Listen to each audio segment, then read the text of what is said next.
All right, ladies and gentlemen, the meeting will come to order. Hello, everyone. I'm Stephen Myhill-Jones, the new chairman and interim CEO of Daily Journal Corporation as of the end of March 2022. I'm here today at our Los Angeles headquarters with an individual who really needs no introduction, the legendary Mr. Charles T. Munger, who until last year served as Daily Journal Corporation's chairman for many decades. I'm grateful that Charlie, who remains a director on our board, has agreed to join us today. I also want to acknowledge and express our gratitude that Mr. Munger continues to manage Daily Journal Corporation's considerable portfolio of marketable securities, and at no cost to the business, I might add. So thank you, Charlie. Over the years, this annual shareholder meeting has become an increasingly popular event, given it's been a unique and wonderful opportunity to hear from and ask questions of Mr. Munger. I recognize this is why many of you are joining us today, and so my goal is to go through our formal business as quickly as possible without sounding too much like an auctioneer.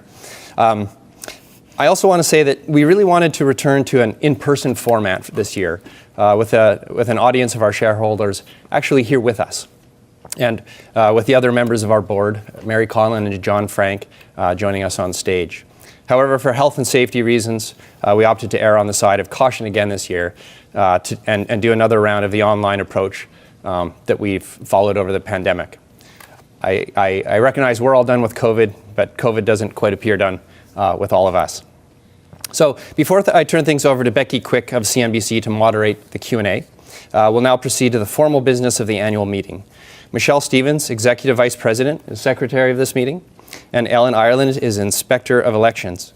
Ellen, will you please report the number of shares represented at this meeting?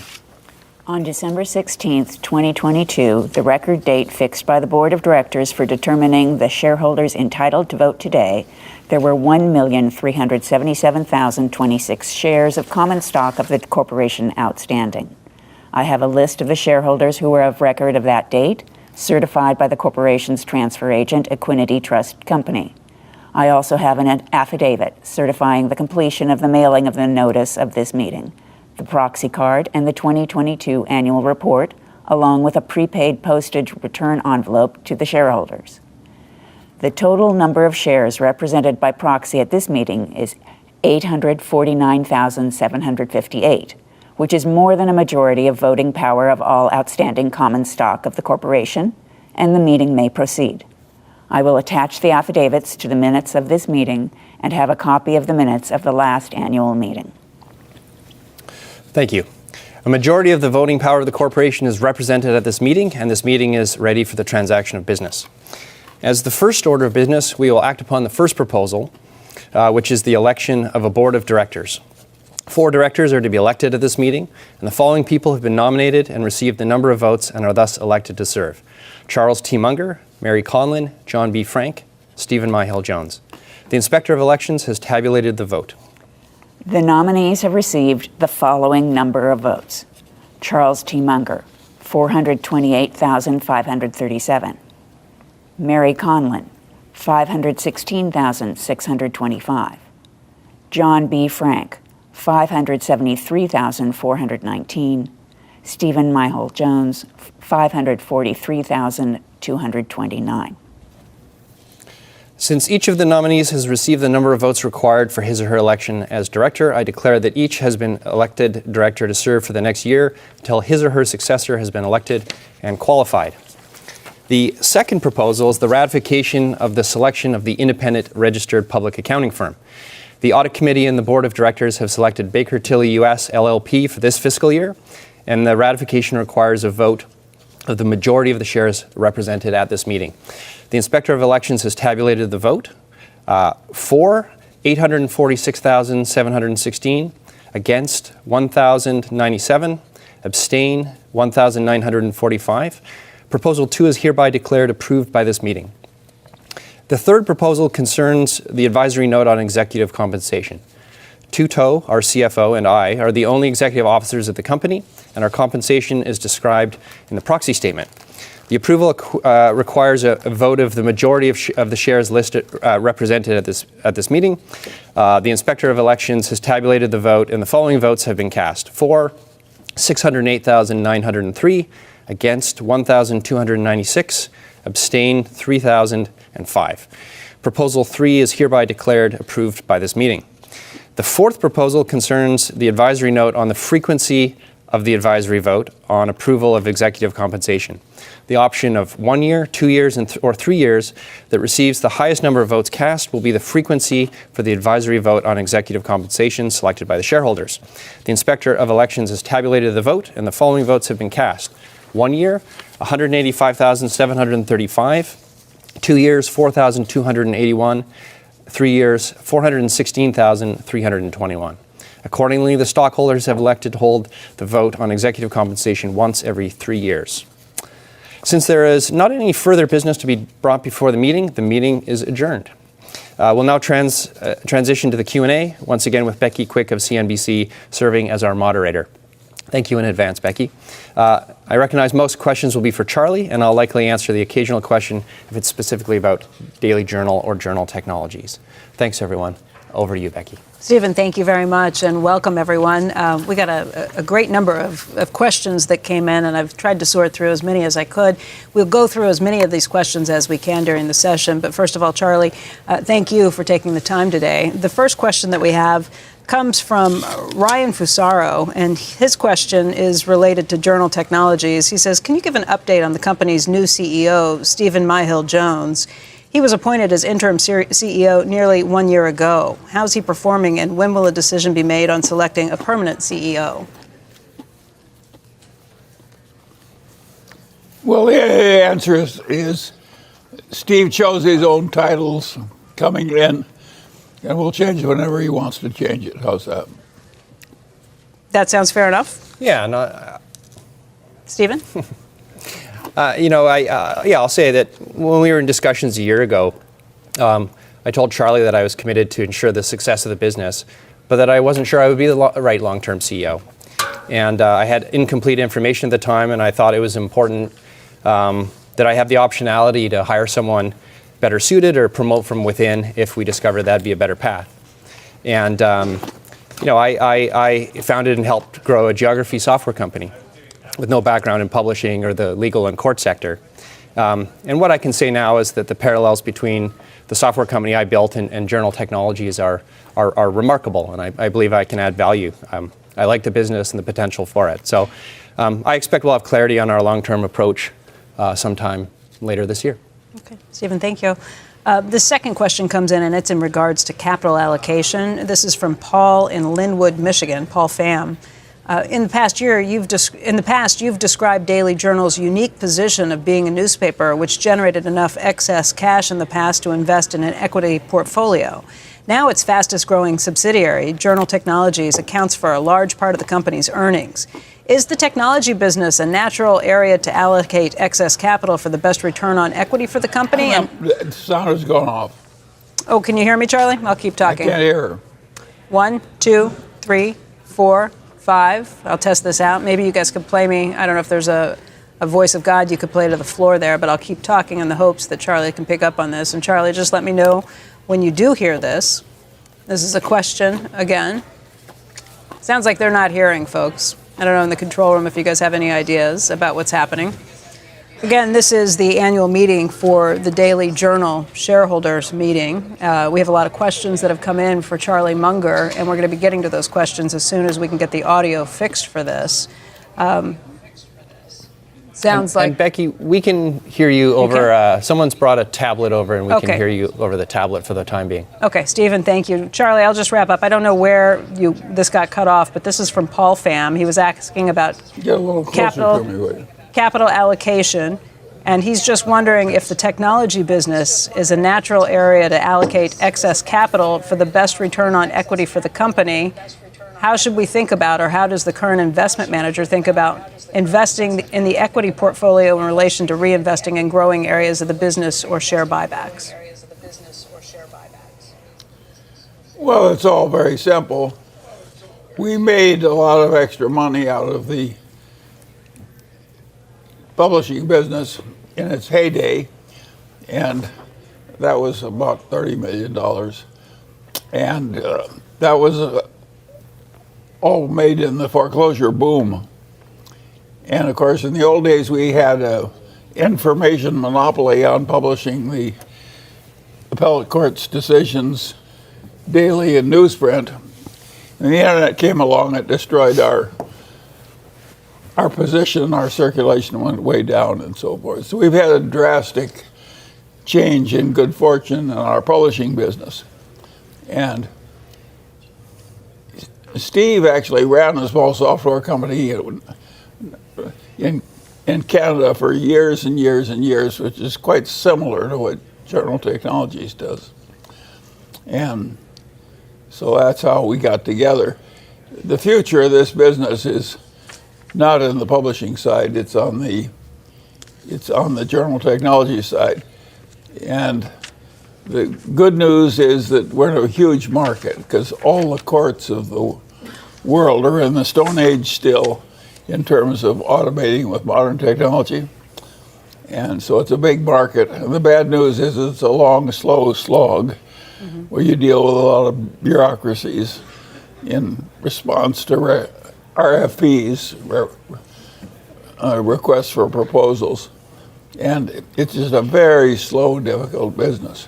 So we got a slow, difficult business of chewing our way into a huge market that's not going away with one big competitor in it.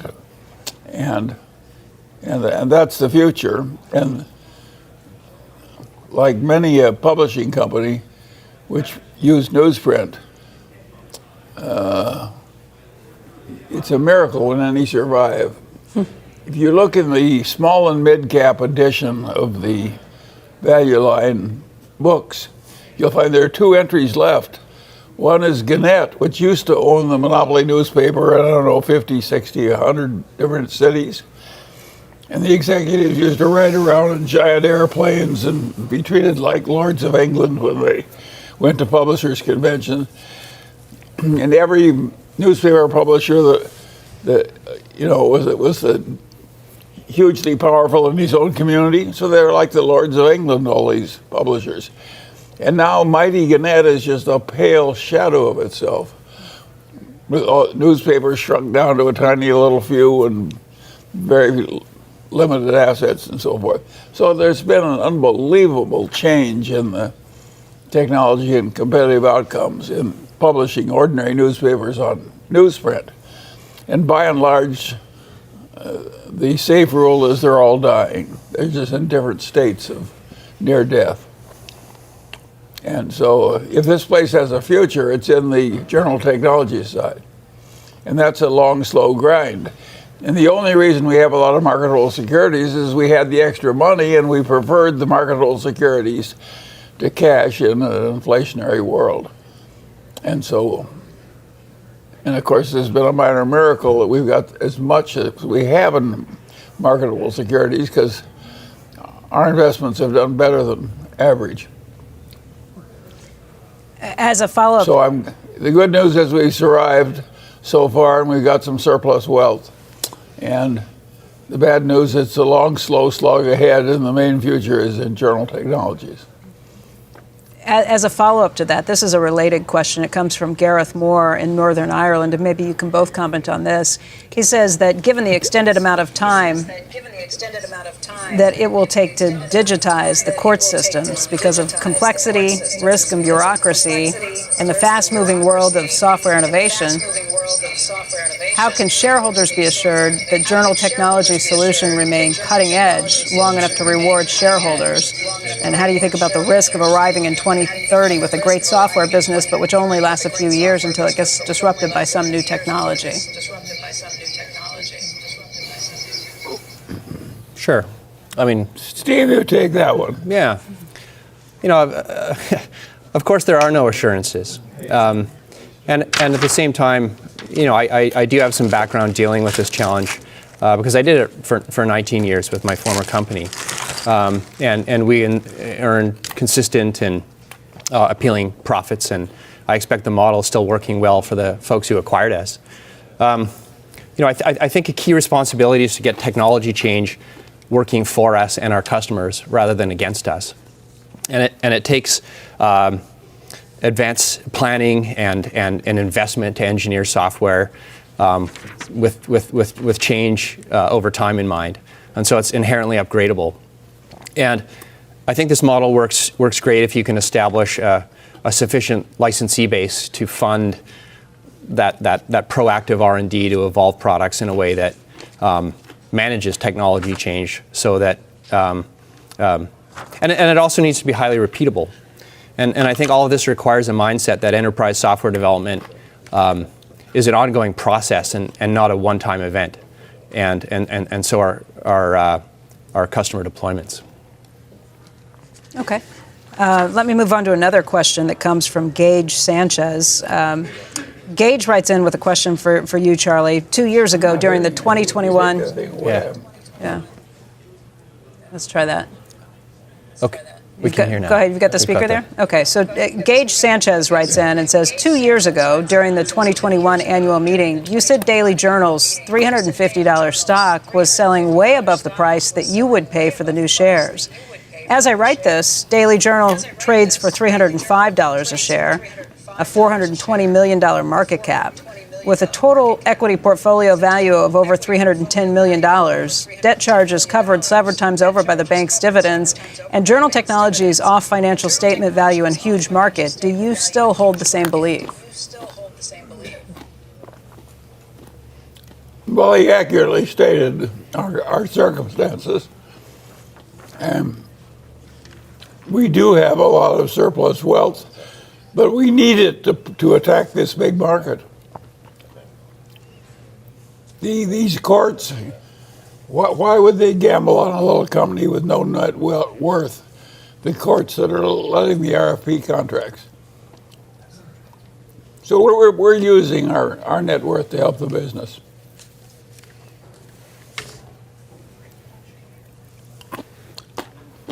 But does that get at the question of whether you'd buy this stock at $305 or 305? Well, I don't buy it and I don't sell it, so that's what the Mungers have been doing. We now have audio.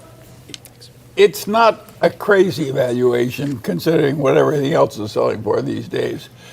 So I have no feeling that it's almost foolishly high on some crazy mystique. Some people thought, well, it's a small Berkshire and it'll double like rabbits, And of course, it's not a small Berkshire. I'm 99 years old, for Christ's sake. That question mentioned the bank dividends that you all have at DJCO. Another person wrote in, Norman Bergman, who asks, Charlie, Berkshire has unloaded the bank stocks. If it's not good enough for Berkshire shareholders, why is it good for us?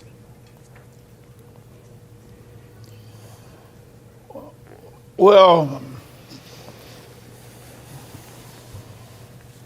I might have different ideas. If you own securities, marketable securities, within a corporation located in California, you pay huge state and federal taxes if you sell things at a big gain. And that affects our willingness to sell some of it. Those bank stocks I bought on the bottom tick in the foreclosure crisis. It literally was the bottom tick. And they're practically all gain. So I immediately give the government 40-some% of everything we sell out of those bank stocks. So, and of course they're producing the dividends are almost tax-free. So based on what we would get if we sold them and the return we're getting out of the dividends, it's not so bad for us. The answer is we're not in a normal position. All factors considered, we're willing to hold them for a while. And there is a big disadvantage in having this huge layer of federal corporate taxes and state taxes between us and any money we make in a state like California, which is a very business-unfriendly state. It isn't like people are rushing to come out and incorporate in California. And there are all kinds of states that have no income taxes and deliberately use that lure to bring in corporations. California is trying to force its wealthy people and its wealthy corporations out of the state. And I must say it's working fine. They're leaving just one after another. And that's just the way it is. But, You know, if we succeed in this software business, it will all come good in the end. And if we fail, we have a crutch under us in our real estate and our securities, which means we won't lose so much from the present market price. So it's not a crazy thing to own now at the market valuation, but it's not cheap either. All right.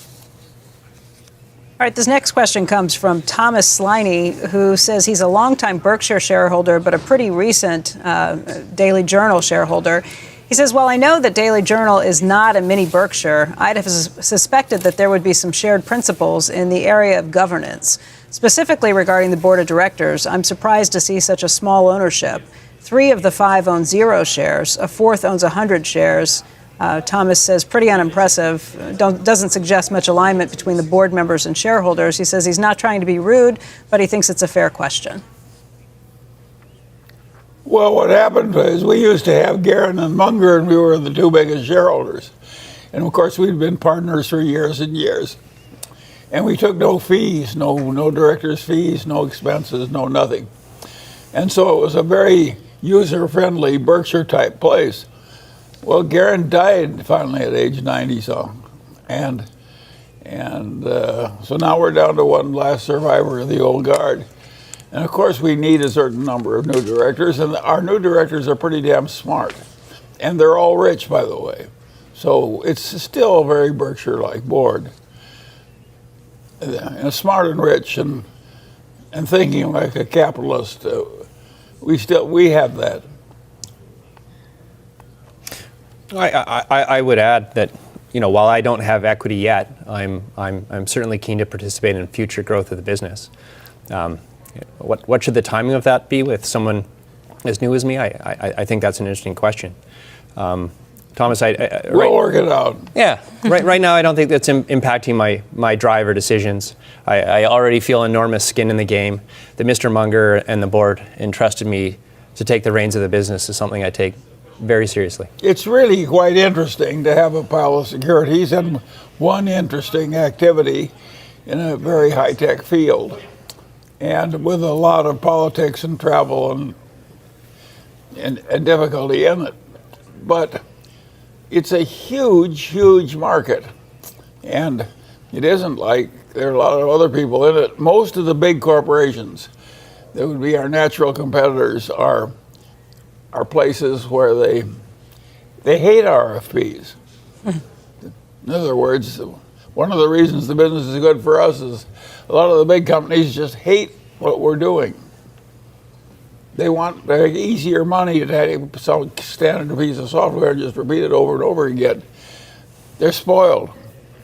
We're willing to slug it out of the mud of all these little consulting contracts, and that makes us have there are only a few competitors in the field. Charlie, since you brought up Rick Guerin, go ahead. No, go ahead. Well, since you brought up Rick Guerin, I want to get to this question from Ronit Pereira in Mumbai, who says, your friend Rick Guerin passed away about a year ago. He was your longtime friend and business partner for several decades. How was he as a person, as an investor, and how do you remember his legacy? Well, he was just terrific as a person and an investor, and I miss him terribly. Of course. We were together for years and years and years, and we were poor together, and that creates a bonding. When we met in 1961, we were both poor and struggling and young. So we had a long ride together. But all things end, that's the nature of the human condition. I want to get to a question from Lee, just the first name from this shareholder. Wrote in a question about ChatGPT and artificial intelligence and the impact on the Daily Journal's business model and civilization at large. Says, I'm not sure if you've tried to converse with ChatGPT, given all the rage in the news lately. Briefly, it's artificial intelligence, known as a language model. It's trained on a large data set of text, like books and articles. What are your thoughts on AI's impact on Daily Journal's business and, more broadly, our civilization at large? Well, I think artificial intelligence is very important, but there's also a lot of crazy hype on the subject. Artificial intelligence is not going to cure cancer. It's not going to do everything that we want done. And there's a lot of nonsense in it, too. So I regard it as a mixed blessing, all this artificial intelligence. Some people have used it in some things like insurance underwriting pretty well. But a lot of people try and use it in ordinary things like buying office buildings or something. And I think that's way more, I don't think it's going to help anybody buy an office building. Not very much anyway. Through the lens of Daily Journal Corporation, AI is something that we started experimenting with in the summer for certain types of writing of certain types of articles. And it's something we're certainly tracking very closely. I think in terms of complex work, I think it's a long way off. But for many types of activities, especially routine things, I think it'll be fascinating to see how disruptive it is over a relatively short time horizon for many types of work and activities. It'll disrupt. We had our big disruption when technology kind of severely and adversely affected our publishing business. And we have our opportunity in this new business, but it's just a long, tough slog. There's no royal road to success in what we're doing. Someone named Peter Furlan wrote in from Oakville, Ontario, and he had a question that he asked ChatGPT to come up with a question to ask you, Charlie, and here's what ChatGPT came up with. Mr. Munger, you've spoken about the importance of avoiding mental biases in decision-making. In your experience, what's the most challenging bias to overcome, and how do you personally guard against it? So I'd ask your answer to that question, and then what you think of the question that ChatGPT wrote for you.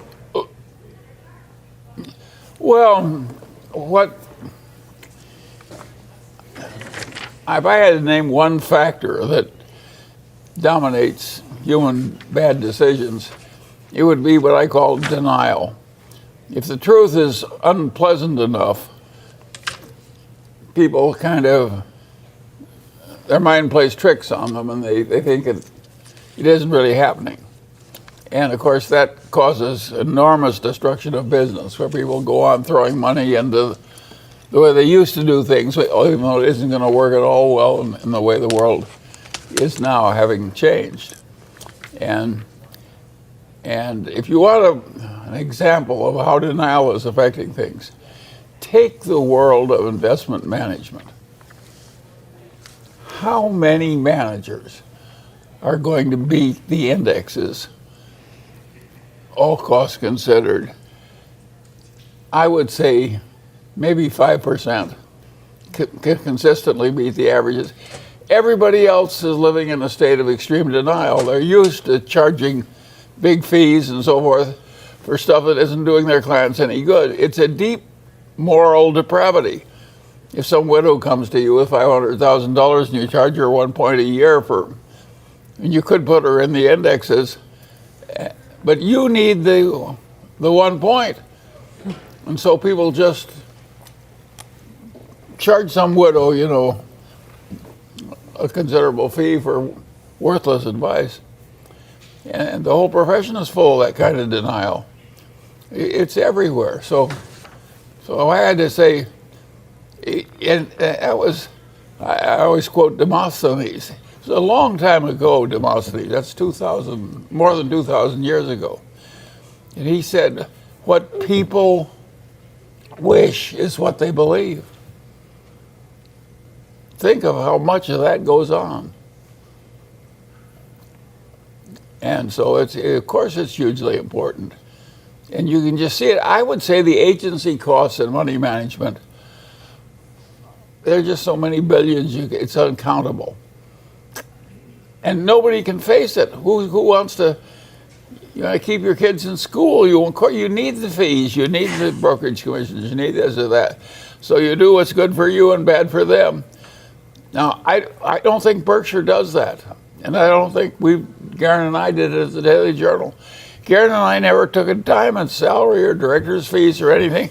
And if I have business I talk on my phone or use my car, I don't charge it to the Daily Journal. That's unheard of. It shouldn't be unheard of. And it goes on in Berkshire, and it goes on in the Daily Journal. But we have an incentive plan now in this Journal Technologies. And it has $1 million worth of Daily Journal stock. That did not come from the company issuing those shares.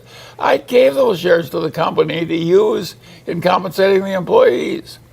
And I learned that trick, so to speak, from the guy at BYD, which is one of the securities we hold in our securities portfolio. And BYD at one time in its history, the founder chairman, he didn't use the company's stock to reward the executives. He used his own stock. And it was a big reward, too. Well, last year, what happened? BYD last year made more than $2 billion after taxes in the auto business in China. Who in the hell makes $2 billion who's a brand new entrant really in the auto business for all practical purposes? It's incredible what's happened. And so there is some of this old-fashioned capitalist virtue left in the Daily Journal, and there's some left in Berkshire Hathaway, and there's some left in BYD. But most places, everybody's trying to take what they need and just rationalizing whether it's deserved or not. Charlie, you bring up BYD, so I'll jump to a question from Stephen Spencer, who writes in from New York, New York. He's curious why Mr. Munger prefers an investment in BYD to Tesla. Well, that's easy. Tesla last year reduced its prices in China twice. BYD increased its prices. We're direct competitors. We're so much ahead of BYD. BYD is so much ahead of Tesla in China. It's like it's almost ridiculous. And if you look at BYD, which most people have never heard of, if you count all the manufacturing space they have in China to make cars, it would amount to a big percentage of all the land in Manhattan Island. And nobody ever heard of them a few years ago. All right, let me jump to another question. This one comes from Michael Aseo, who says, this is in regards to some movement at Berkshire, some sales of Berkshire's stake holdings. Did the sale of some BYD and Taiwan Semi shares have anything to do with the relations between the United States and China, or was it for purely economic reasons? Well, BYD is selling about 50 times earnings. That is a very high price. On the other hand, they're likely to increase their auto sales by another 50% this year. So we sold part of ours, by the way, years ago. Not years, but about a year ago at a much higher price than it's selling for now. And no, we're not a mini Berkshire. We're not going to have a big correlation between us and what Berkshire does. And you could understand why some people would sell Berkshire's BYD stock at 50 times earnings. At the current price of BYD stock,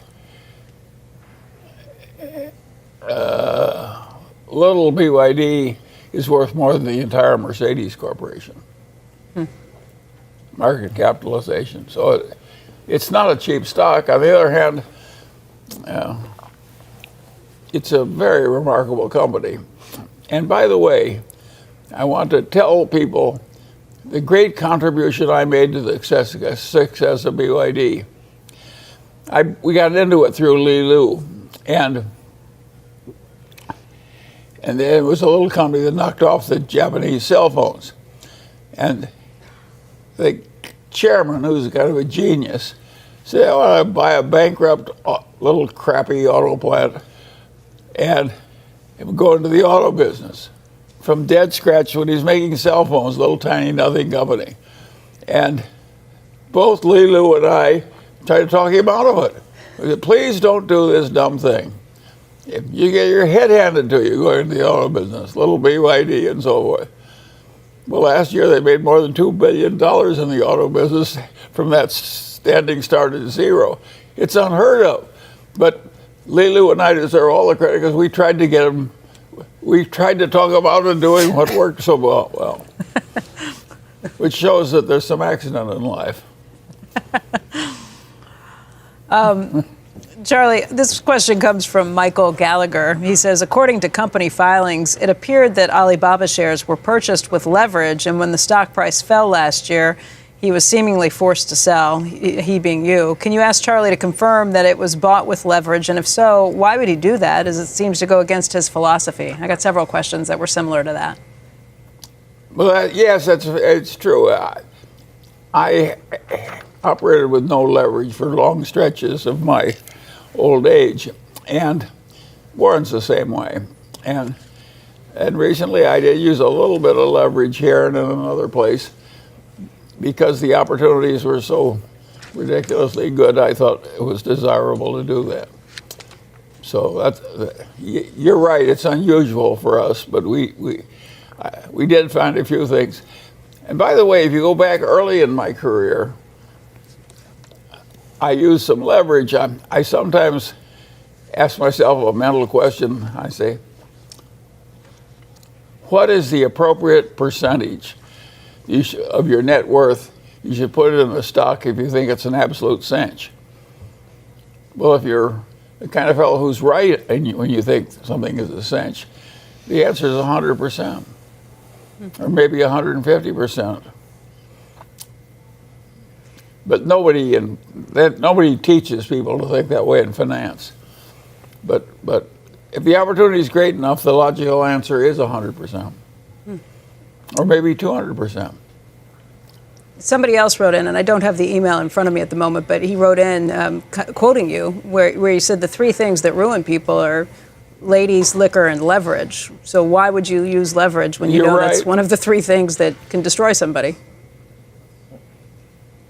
Well, I used a little on my way up, and so did Warren, by the way. The Buffett partnership used leverage regularly every year of its life.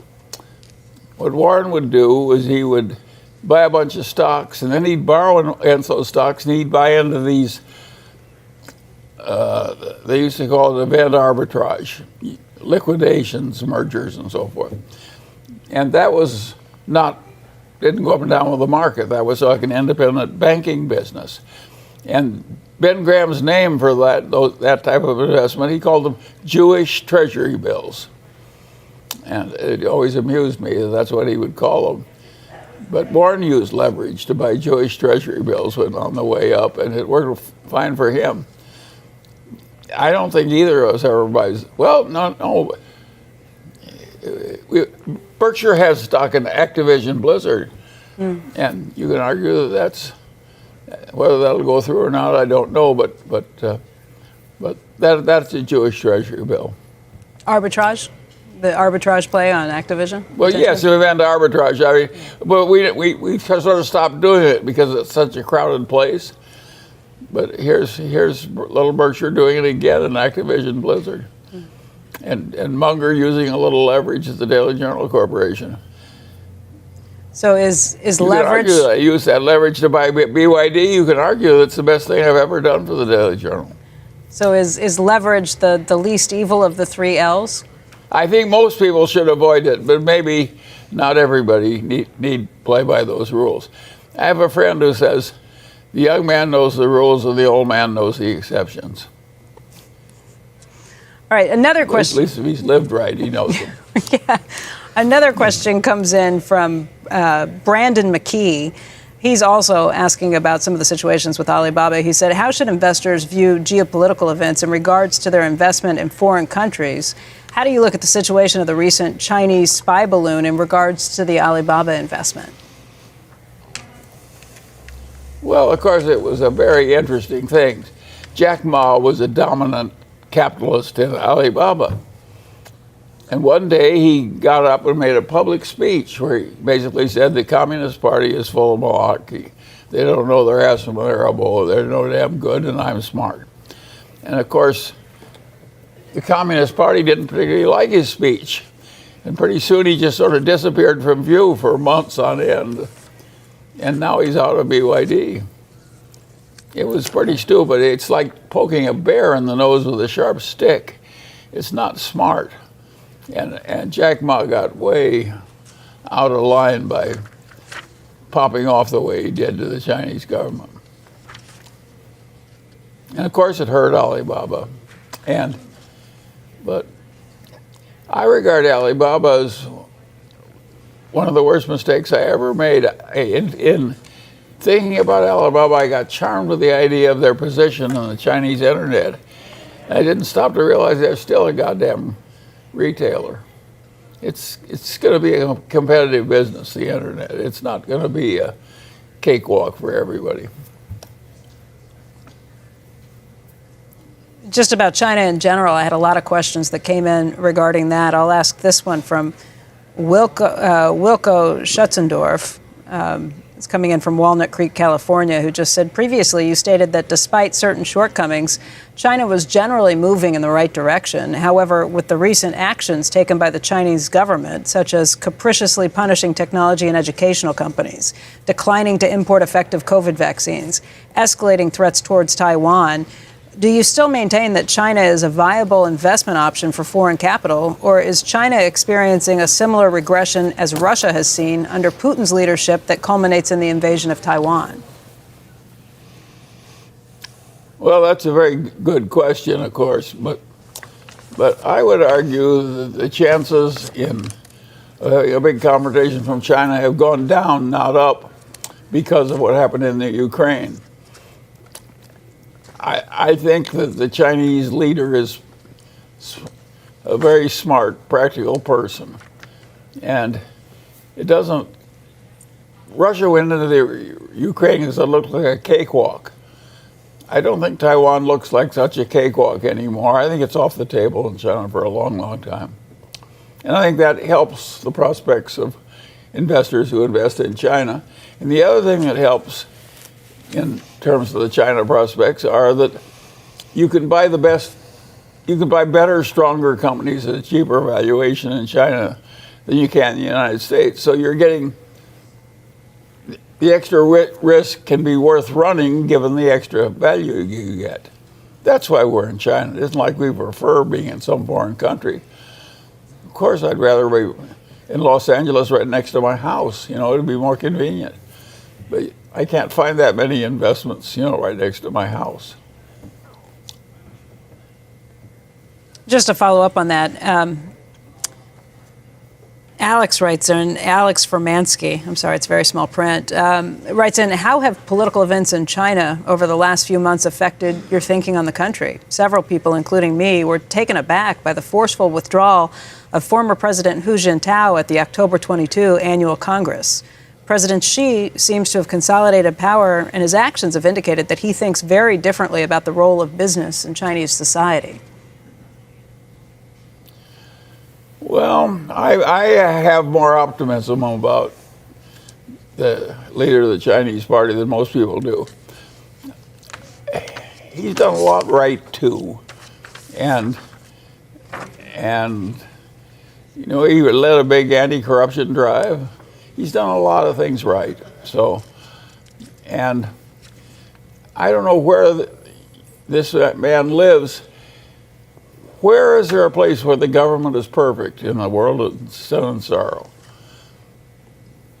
The democracies aren't that brilliantly run either. So it's natural to have some decisions made by government that don't work well. It's natural to have decisions in each individual life that don't work very well. We live in a world of sin, sorrow, and misdecision. That's what human beings get to cope with in their days of life. So I don't expect the world to be free of folly and mistakes and so forth. And I just hope I'm invested with people who have more good judgment than bad judgment. I don't know anybody who's right all the time.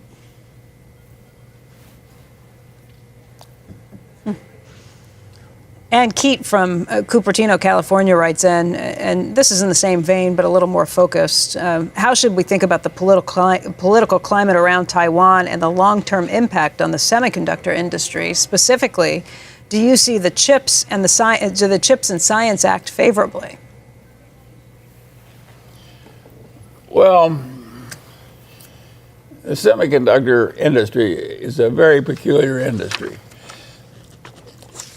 In the semiconductor industry, you have to take all the money you've made, and with each new generation of chips, you throw in all the money you previously made. So it's compulsory reinvestment of everything if you want to stay in the game. Naturally, I hate a business like that. At Berkshire, we like a whole lot of surplus money to come in that we can do something else with. And of course, now, if you're enough ahead of it, like Taiwan Semiconductor is, that may be a good buy at these prices. It's not at all clear to me that they're not going to succeed mightily. But it's a difficult. It's a business with enormous promise for the big winner, but it's a difficult business in requiring everybody to keep increasing the bets on and on with all the money, and so it's not perfect, that semiconductor business. But remember when Intel owned the world? Intel was once the Taiwan semiconductor business of the world. Yeah. They invented the damn business, and they dominated it for decades. And Intel, it's not clear to me that Intel's going to have a very decent semiconductor business, getting as far behind as they are now. My answer is it's not so damn foolproof as it looked.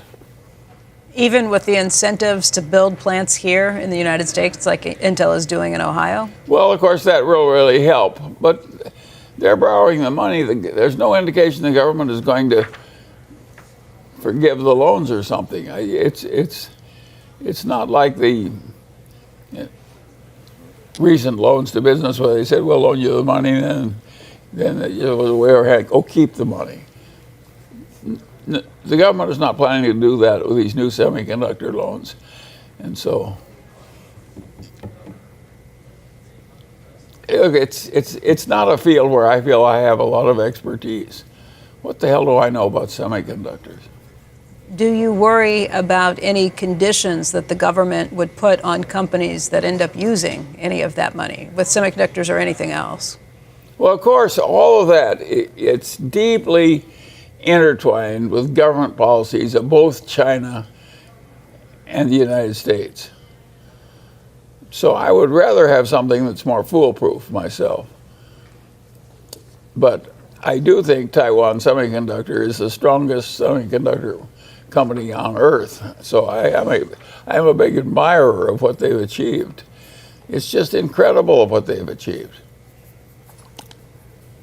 Speaking of things you like better, and by the way, it may be a wonderful investment.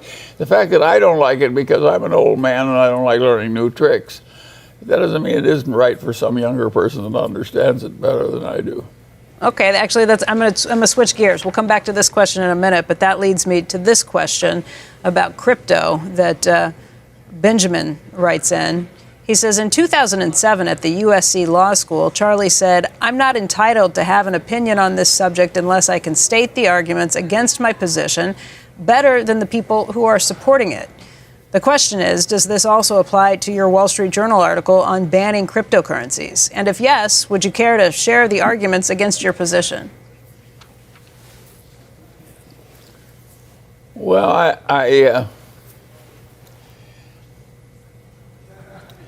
I don't think there are good arguments against my position. I think the people that oppose my position are idiots.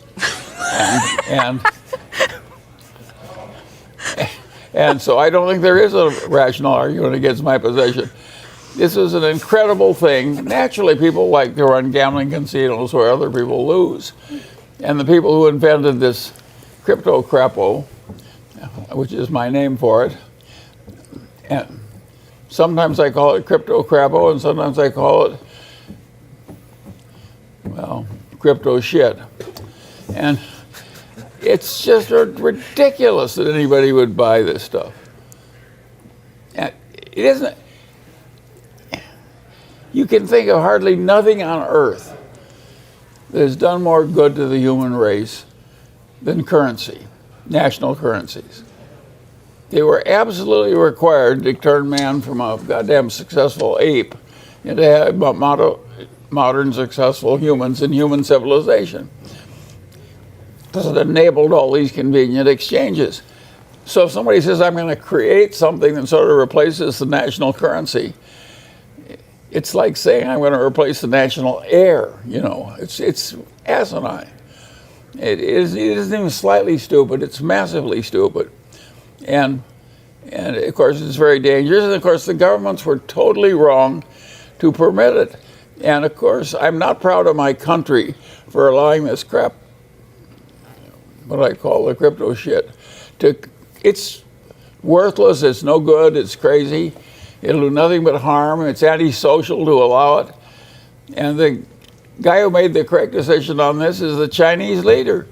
The Chinese leader took one look at crypto shit and he says, not in my China. And boom, oh well, there isn't any crypto shit in China. He's right and we're wrong. Well, and there is no good argument on the other side. I can't supply it. so does that counter what you said back at If USC? That you shouldn't have a position unless No, you it can isn't counter? counter. I do think you ought to be able to state on a lot of issues. You ought to be, how big should the social safety net be? That's a place where reasonable minds can disagree. And you should be able to state the case on the other side about as well as the case you believe in. But when you're dealing with something as awful as crypto shit, it's just unspeakable.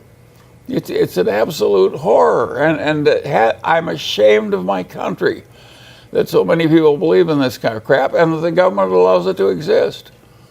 It is totally, absolutely crazy, stupid gambling with enormous house odds for the people on the other side, and they cheat in addition to cheating in the betting.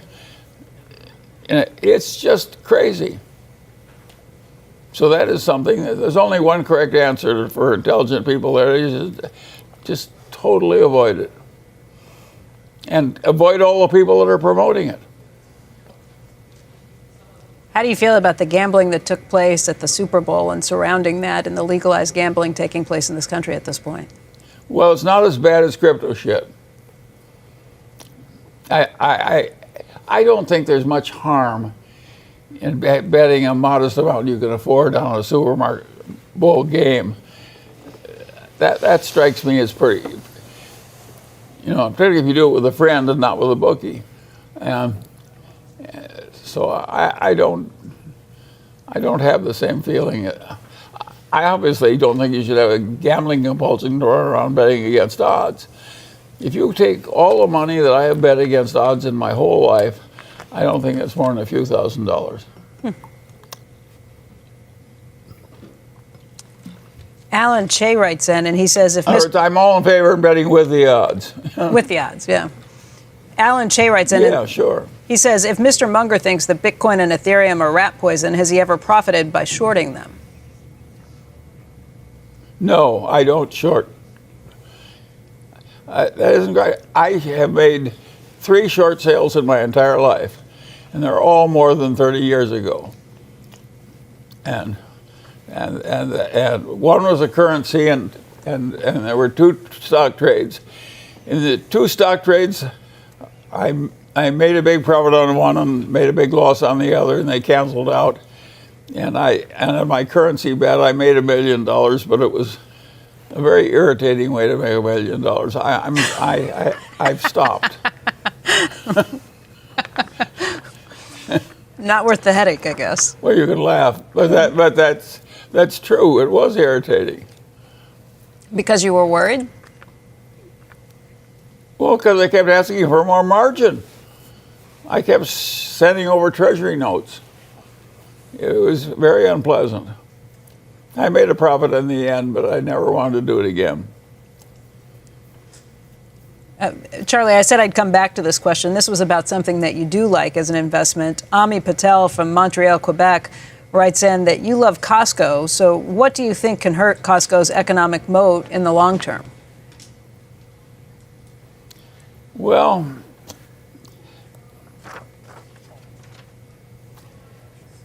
as long as Costco keeps the faith with its strong culture and their extreme low markup policy, I don't see any stopping it. The trouble with Costco is it's 40 times earnings.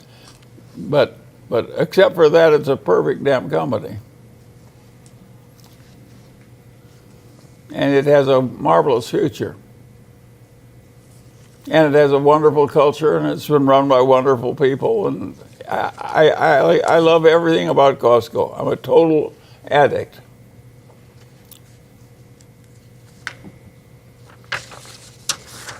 And I'm never going to sell a share. All right, the next question comes from David Cass, who's a professor of finance at the University of Maryland. He says he's a shareholder of the Daily Journal Corporation and would appreciate it if you'd answer one of these questions. The question that I'll ask from is President Biden has proposed increasing the tax on stock buybacks from its current level of 1% to a new higher level of 4%. What are your views on taxing stock buybacks? Well, I'm strongly opposed because I think if you're a good culture has a lot of people that are good fiduciaries, and it is like stealing to do something dumb with the corporate money when you can get more advantage for your shareholders by buying back your own stock. And I like encouraging morality and decency and honor and so forth in your dealings with the people you're the fiduciary for. And so I agree with our president on some things, but this is not one of them. Vehemently disagree? What? Vehemently disagree? Say it again. Do you vehemently disagree? Well, I'm not vehement because it's not as bad as cryptocurrency. Yeah. It's a forgivable error. But yes, I disagree strongly. I think it's a big mistake to adopt that policy. But, you know, I'm a Republican. I sometimes vote for Democrats, but I am a Republican. Another question on stock buybacks comes in from Ed Prendeville in Morristown, New Jersey. He says Berkshire share repurchases slowed considerably from $3 billion in the first quarter of 2022 to $1 billion in the second quarter and $1 billion in the third quarter, even though the price declined somewhat, as did the general market. One would think that the buyback would increase with a lower stock price. Does Berkshire adjust its buyback price based on the intrinsic value of the approximately $300 billion stock portfolio or the quoted price? I never pay any attention to how they do it. They're cautious and careful people. But if you take the amount that's been bought back in the last 3 years, it's a lot. And I thoroughly approve of what we're doing, and I don't consider it all fair that we're being taxed because we are doing something good for our own shareholders. The president laid out the case today. I think he said something like north of 90% of executives are paid with stock compensation, at least in part. He said, maybe this was yesterday that he said this, he said that that's not fair. The best way to goose your own compensation is to buy back your shares. So it helps the executives, it helps the shareholders, but it doesn't help the employees or other constituents. Well, there's no question about the fact that he sympathizes with the employees more, and that's understandable. And a lot of people would have the president's orientation on that issue. And I don't have a big opinion about how wealth ought to be distributed in the country. I think I don't know the answer. I do think we need a capitalistic system if we want to have a productive economy that makes civilization advance.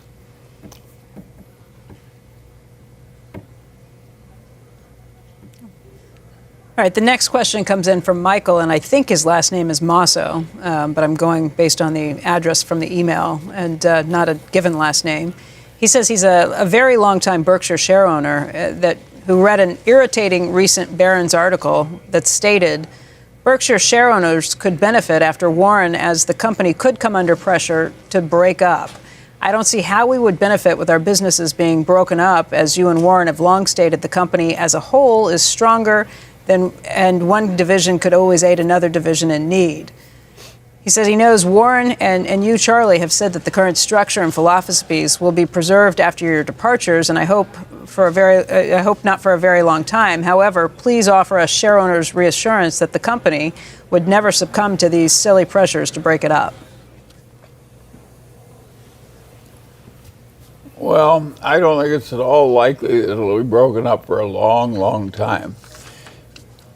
A lot of companies are worth more dead than alive, meaning at the current price for whole businesses, you could sell things at higher prices. But you can only do it once. The shareholders would pay a big tax. And then you'd have the problem of what to do with the money and so forth. I think all factors considered, and with Berkshire buying in its own shares when they're reasonably priced, I think Berkshire's a pretty damn good bet for shareholders to hold it long term in the future. And I don't think it's any hardship that it isn't being broken up. It works pretty damn well. Everybody that bought Berkshire and held it for 20 years has done well. I think that will be true for those who buy it at the current price. What about the potential for pressure from I don't think activists? it'll be as good in the future as it was in the past, but it will be okay considering how poorly everything else is going to do. Why do you think everything else is going to do so poorly? Because the valuations start higher now, and because government is so hostile to business. And that's a view over the next 5, 10, 20 years? How far out are you thinking? I would say it'll fluctuate naturally between administrations and so on.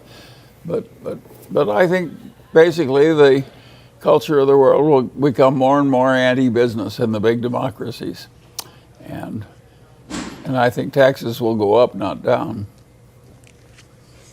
So I think the investment world is going to get harder for everybody. But it's been almost too easy in the past for the investment class. It's natural that it would have a period of getting harder.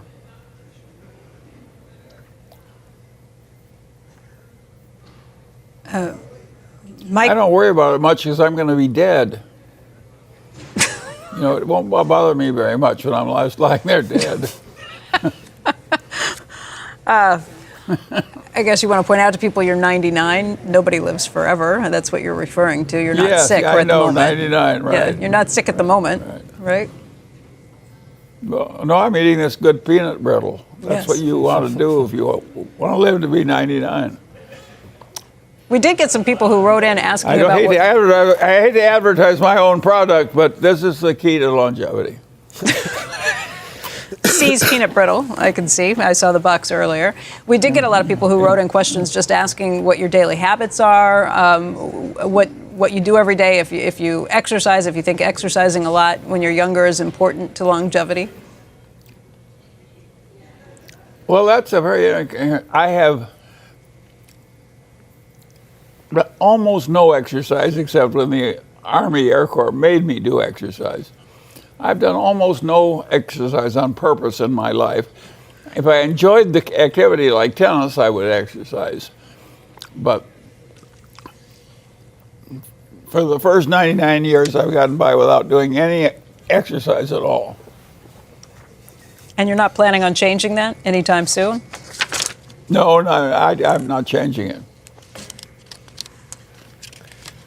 Other people's mileage may vary, yeah.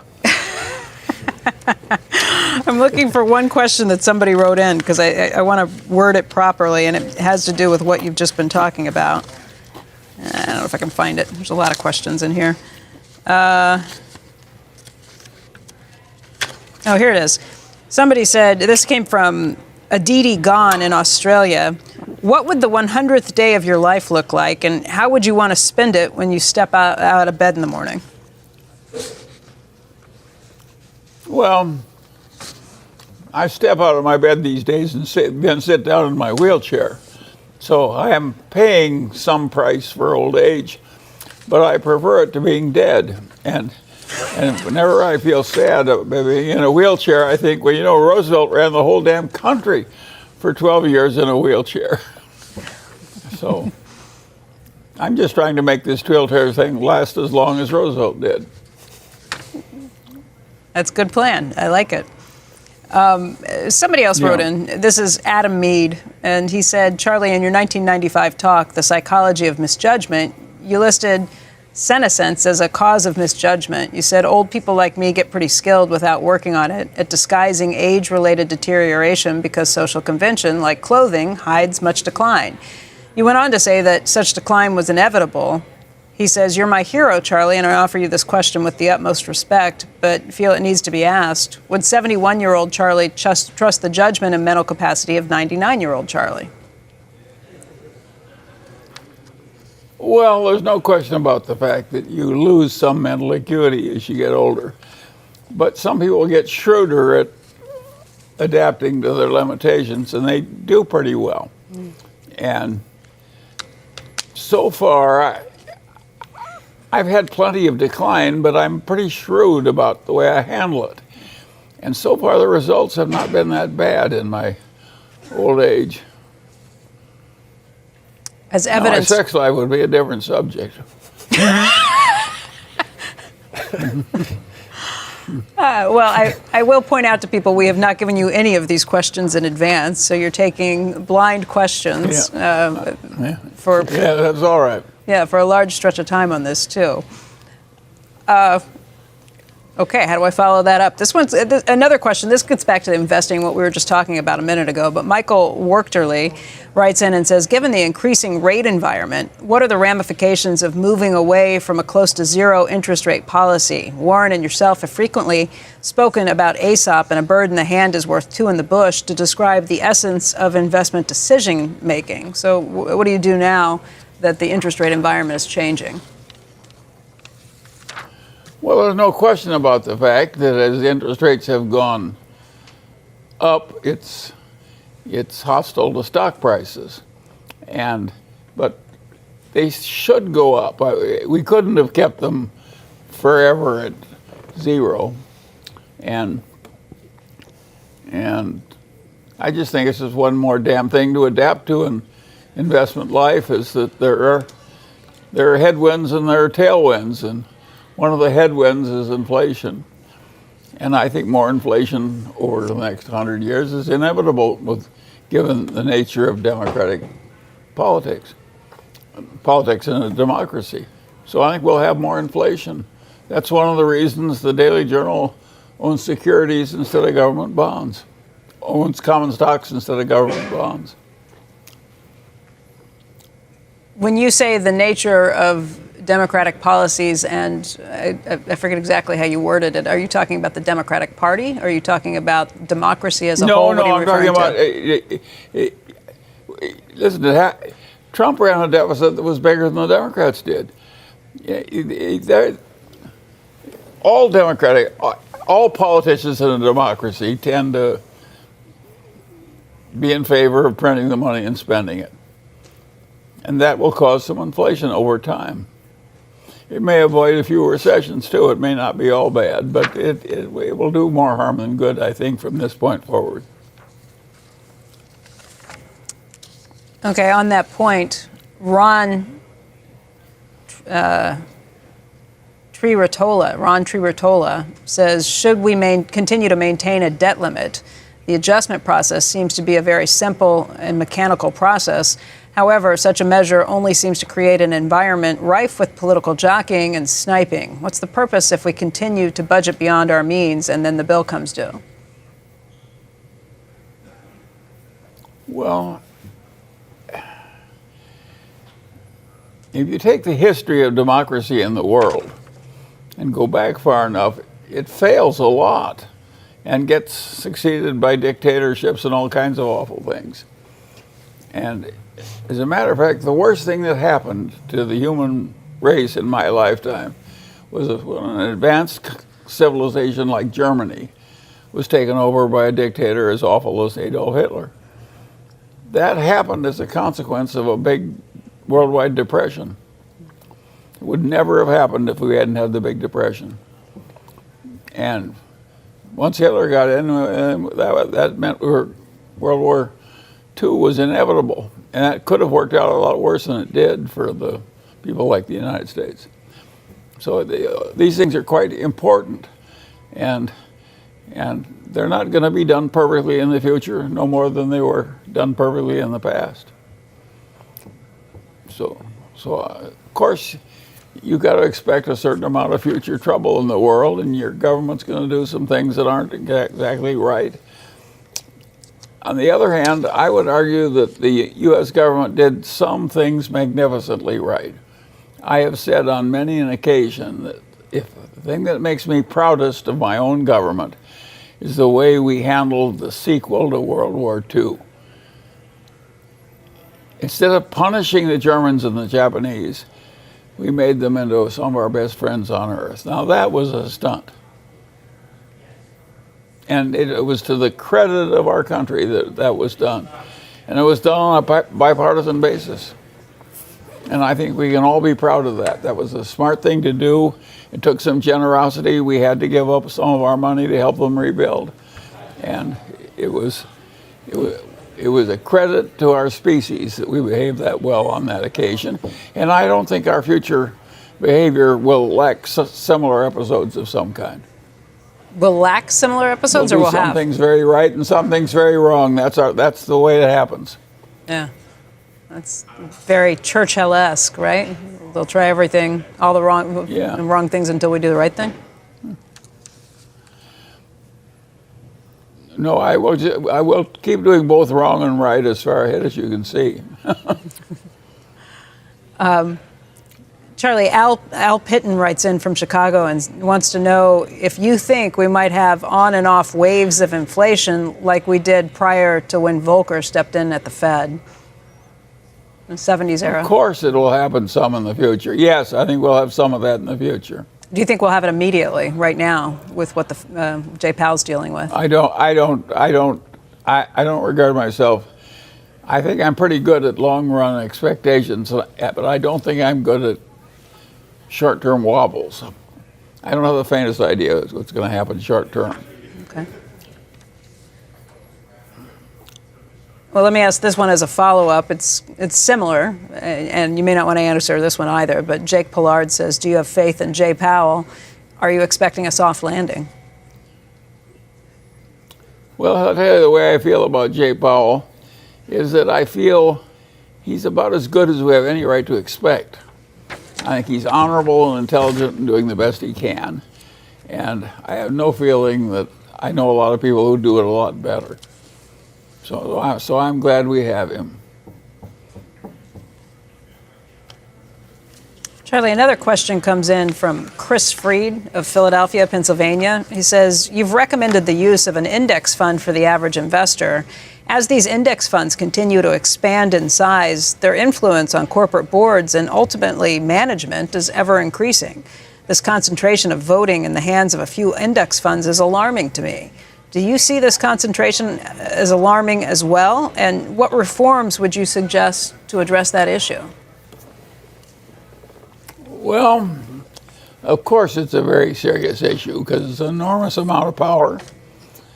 And for a while, all these index funds got the feeling they were suddenly made godlike to clean up the world.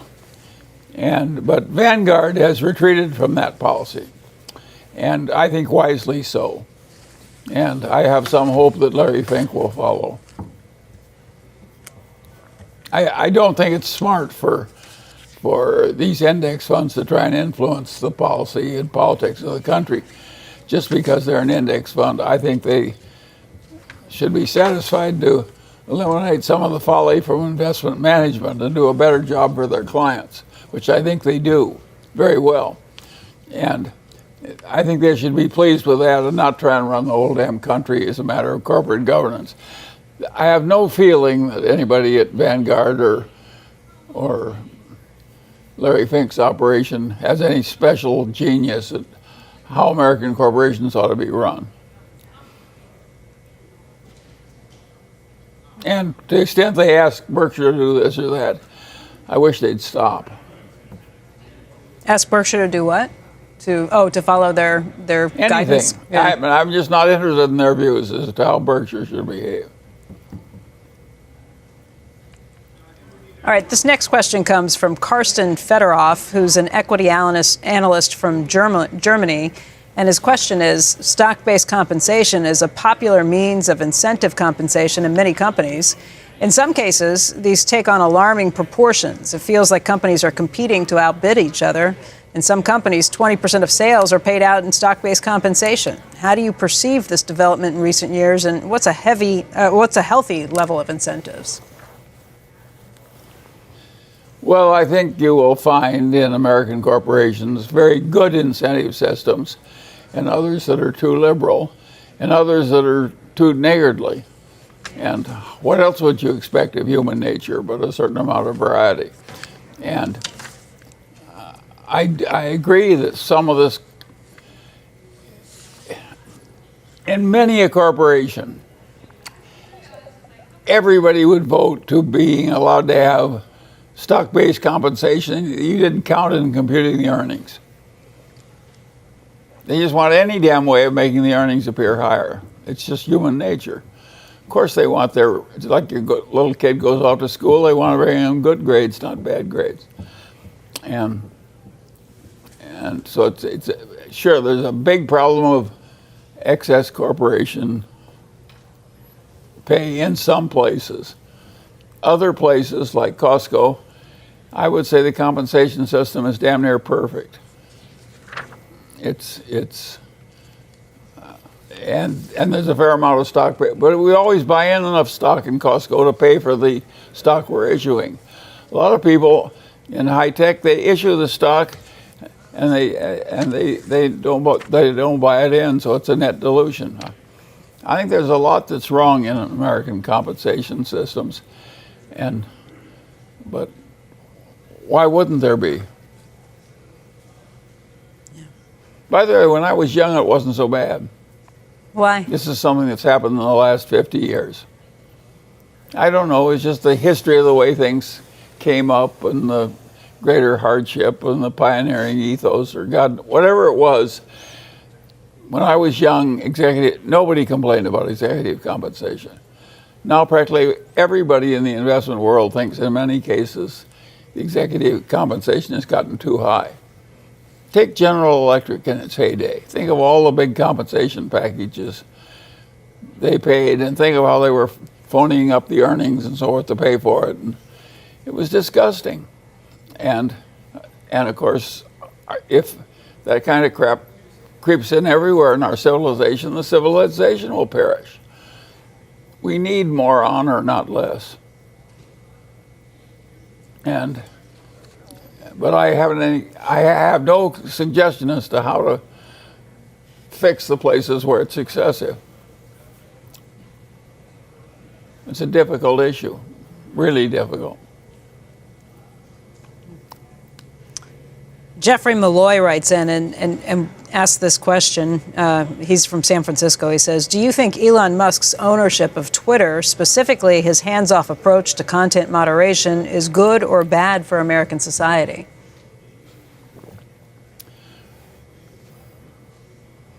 Well, I don't use Twitter, and so I'm not a good judge on that subject. And my policy on Elon Musk is that he's a very talented man, but also peculiar. And so I don't buy him and I don't sell him short. I just say, well, he's a very unusual person. You said some nice things about him the last time I talked to you and what he's done with Tesla. Oh, it's unbelievable. Who else has done it except BYD? It just shows how tough capitalism is. Even if you're a genius like Musk is in some ways, there's always some little BYD that comes out and does better.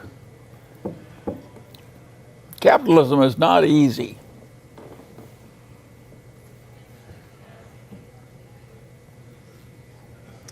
All right, this question came in from Jeremy Salzberg in Costa Mesa, California. He says, Charlie, last year in 2022, a Missouri court awarded a victim $5.2 million in compensation from Berkshire subsidiary Geico after a woman was infected with an STD in a car that was insured by Geico Auto Insurance. The claimant says that the man was negligent and didn't tell her about his health diagnosis. Your grandfather was a judge and you have a background in law. Did the Missouri court get this verdict right? Well, I would doubt it myself, but it's in the nature of things that not every court is going to be right in every verdict or every judgment. And I do think that allowing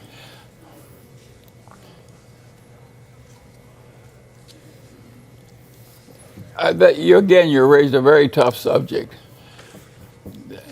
You will get occasional verdicts that are just totally outrageous, and that's inevitable. And of course, that's what appellate courts are for. But sometimes the appellate courts are very sympathetic with crazy verdicts. Again, I can't fix everything that's wrong with human life, including a few crazy verdicts.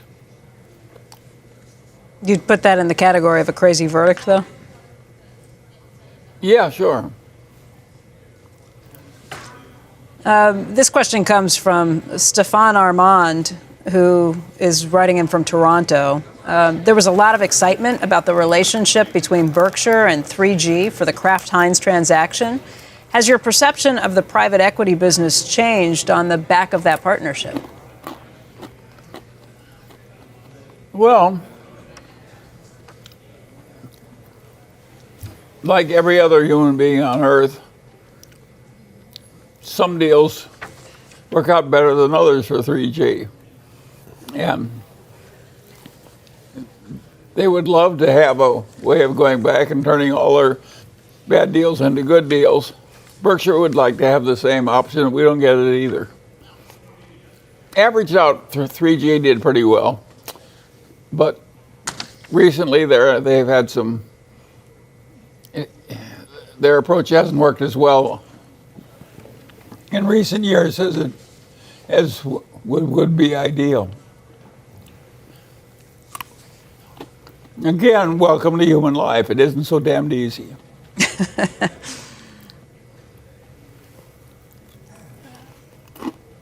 Art Presser writes in and says the Florida governor and legislative body has recently taken a stand to try and control Disney's exclusive self-governing authority, previously set up in Florida under the founder, Walt Disney.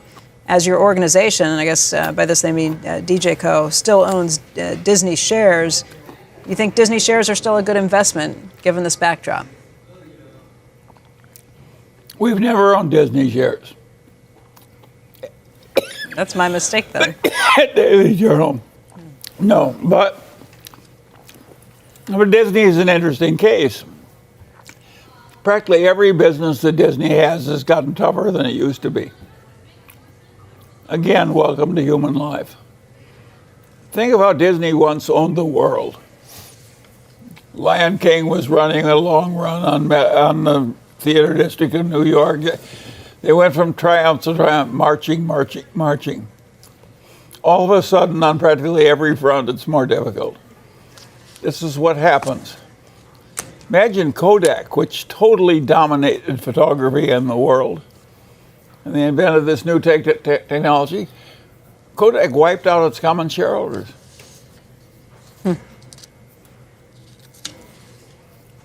You think Disney's headed down the same path, or you think that they'll be able to pivot? I mean, I know you followed the company closely. I think Disney has a lot of assets in it, but Yeah. it's unpleasant to have something. How would you like running the sports ESPN now at Disney compared to its heyday? It's going to be way harder for them. The stock's And up this year. Movies look to me like it's going to be a bloodbath too. So it's not a bit easy.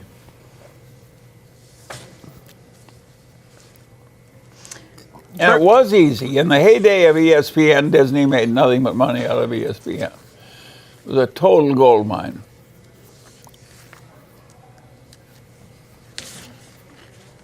What about other movie businesses? I'm thinking of Paramount, which is a huge holding that Berkshire now owns. Recent. I live within a few blocks of Paramount Studios, and I don't even know anybody at Paramount. I have avoided the movies like the plague as an investor all my life. I've never made an investment in a movie business in any way, shape, manner, or form. It always gives me the will it was. I don't like the unions. I don't like the crazy agents. I don't like the goddamn crazy lawyers. I don't like the crazy movie stars. I don't like the people who sell dope to the musicians. I mean, everything about it is not my culture. I like those old English actors when they came over. You know, I grew up with them. But basically, movies is not my scene, so I've avoided it. It's always been very hard for the people who put up the money. It may be a very good place to make a living as an actor or a writer or something, or a musician, but it's a hard place to make money if you're an investor.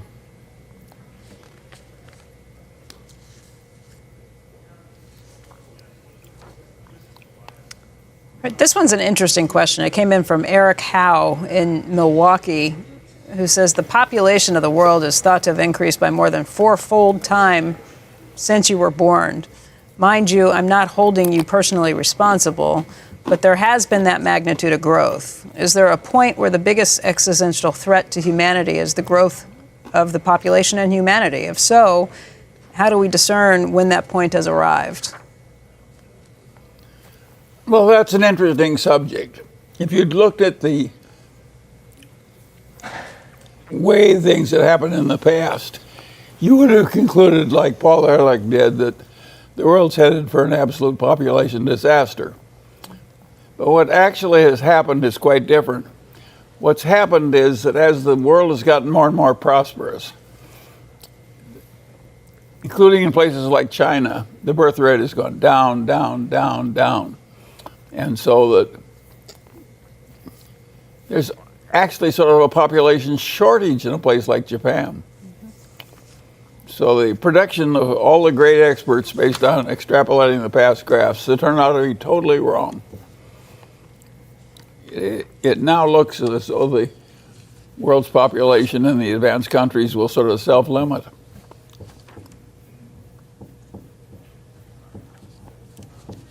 I mean, that kind of puts you in the same camp with Elon Musk. He's made some of the same arguments that it's really shrinking population that's a bigger threat to humanity.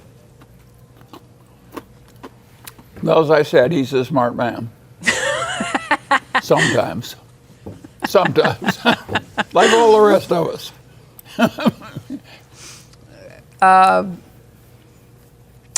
Denny Poland writes in and says, when assessing the character and competence of a business's management, have you ever made a mistake? If so, when did this occur, and what did you learn from the experience?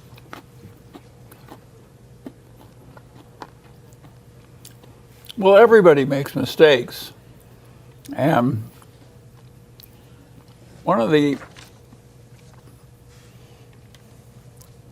I'd say one of the most interesting things that happened in my lifetime was the rise of IBM and the fall of IBM. IBM was the most admired company in America for most of my young life.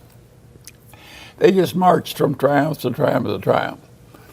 And in the last 10 or 15 years, they've slipped, and they're falling back in relation to other people in their field. As the Apples and the Googles and so forth came ahead, IBM they kind of missed the boat. I think that's almost inevitable. Kodak missed the boat of the change to digital photography too. And I've heard Bill Gates say that it's almost the rule that if a really disruptive technology comes along, the incumbents screw up their reaction to it. It's hard to change your ways when they've been successful for a long time and go into a totally different way of behaving and thinking.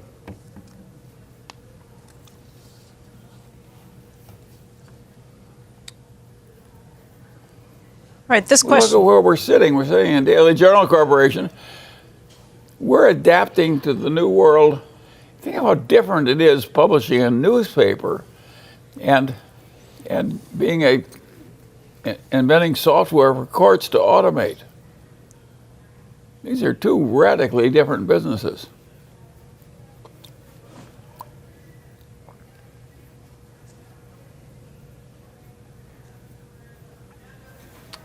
This question comes in from someone named Jean, who says, Mr. Munger, do you think that currently in the United States we have systemic racism? We have what? Systemic racism? Well, I suppose we've got some, sure. Of course you're going to have a certain amount of animosity, one group toward another. In the whole history of the human race, we've had a certain amount of that. I think it's gotten way better in my lifetime, however. I would argue that the racism has gone down.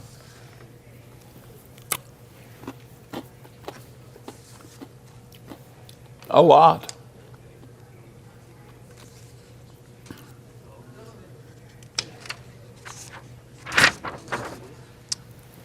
Charlie, this question comes in from Neil Das, who says, what, if any, impact do you think the insurance industry will see because of climate change over the next 25 years?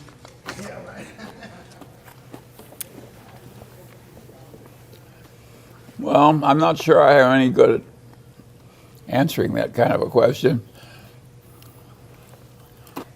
Are you raising rates at any of the Berkshire insurance companies? I don't think I know particularly how well.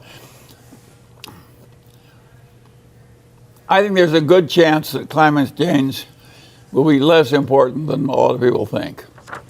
That doesn't mean it'll be unimportant, but I think it won't be an absolute full-blooded horror capacity with no possibility to adjust.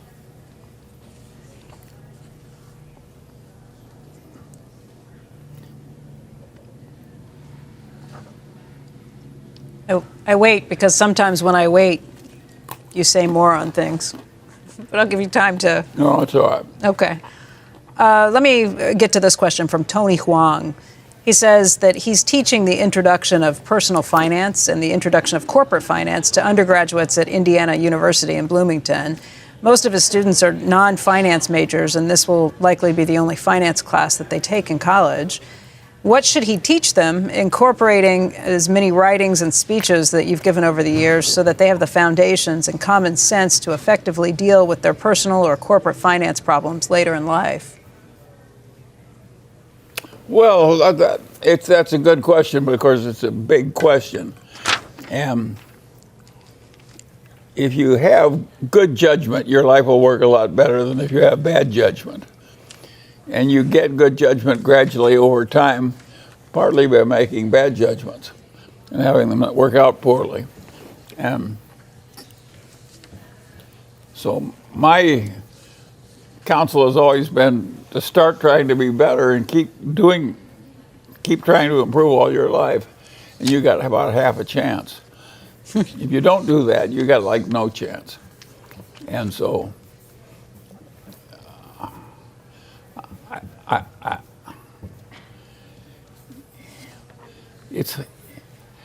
I used to say I can only teach what the other person almost knows. then I can just throw him over the brink when he's hanging on the edge. But if the guy is not within miles of even starting, I never make any public. I never succeed. So in removing idiocy, I have a 100% failing talent.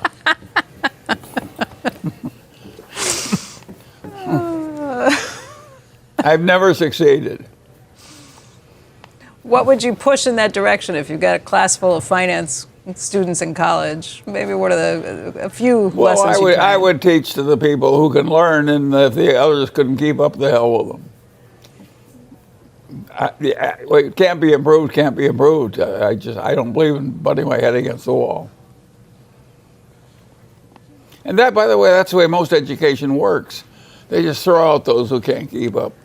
That's the way academia works. That's the reason it gets so good at the top. I talked yesterday on Zoom with a law professor at a great place. My God, this is an admirable guy, and he's just so goddamn smart and balanced. Incredible.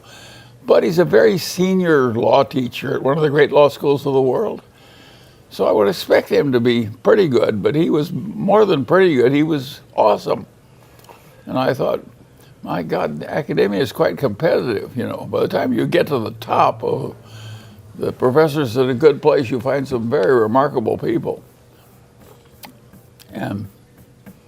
But they can't. There's a limit to what they can accomplish. One of the reasons that they turn out such good people is they take in such good people. That's their secret. They can't fix the clods. Nobody can.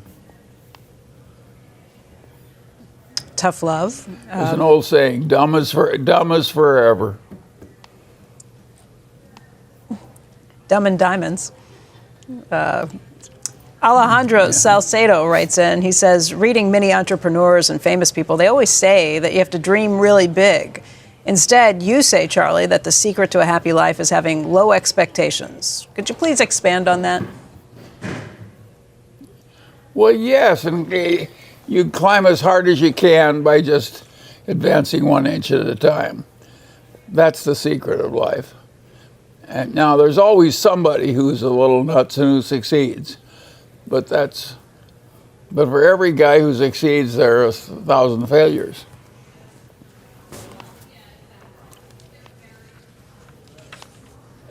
Is this an under-promise, over-deliver situation too? Well, of course, who in the hell in his right mind would like going around making a lot of commitments and failing time after time after time at doing what you'd promised to do? Everybody would hate you, right? There's no more guaranteed way to make people hate you than to fail them in their reasonable expectations. So, of course you want to live a life where by and large you're meeting the reasonable expectations of other people. That's what civilization requires of all of us.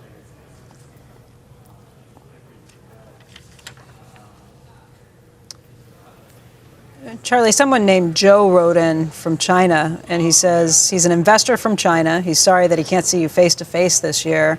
He wants to ask you a question about life during the pandemic. He says, I always give bits of advice to the elders in my family, like avoiding high temperatures and falling down at home. But during the pandemic, especially since China reopened, I can seldom give them any advice except stay at home and get vaccinated.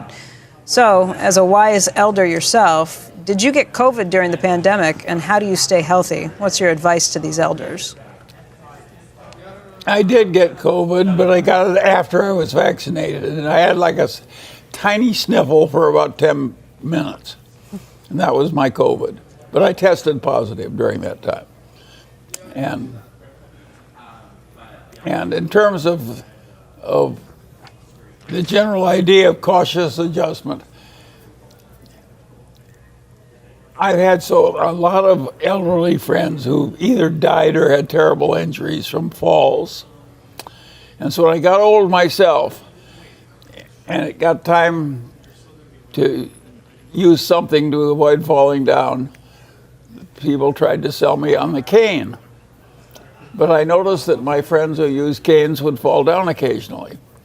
So I never used the goddamn cane. Instead, I bought one of these modern walkers, and wherever I was worried about falling down, I pushed my walker. I did that for 6.5 years. I never fell down once in 6.5 years, just because I was more cautious. That is my advice to old people, just be a little more cautious.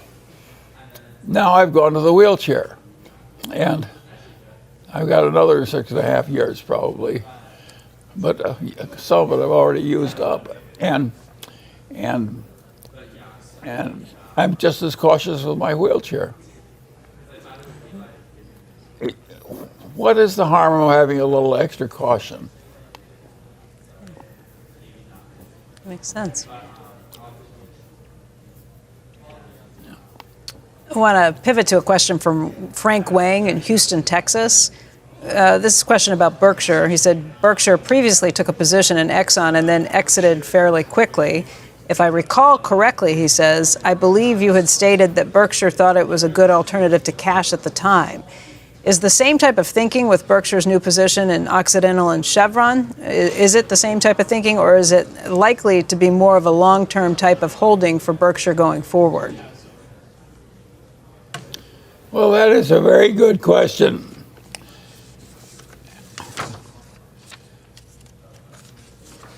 And I think having a big position in the Permian Basin through those two companies is likely to be a pretty good long-term hold. So I like that aspect of that position. And Ben Graham used to say, if it's a good investment, it may be a good speculation. And I think that's generally true, but I don't do those short-term speculations, at least not very often. But I like the big position that Berkshire has in the Permian through those two. I kind of admire both places a lot. Both Occidental and Chevron are very admirable places. And by the way, Oxy didn't start like that. Yeah. If you go back 30 or 40 years, Oxy was run by a crook. And it's evolved into a wonderful place, but it started as a sleazebag. Who was running it 30 or 40 years ago? A man named Armand Hammer. Oh. Before your time, Becky, you're too young. I know, Armie Hammer, the younger one. Yeah. Yeah. Anyway. All right. Paul D. writes in, and I believe it's Paul Damakop, says, Charlie, you're largely credited with Warren Buffett's evolution to buying great businesses at a reasonable price, or in simple terms, a willingness to pay up for a great business. Given Ben Graham's exceptional insights and understanding of investing, how or why did he himself not evolve to foresee the inability to scale his net cigar butt approach? What do you attribute your early willingness to pay up stems from?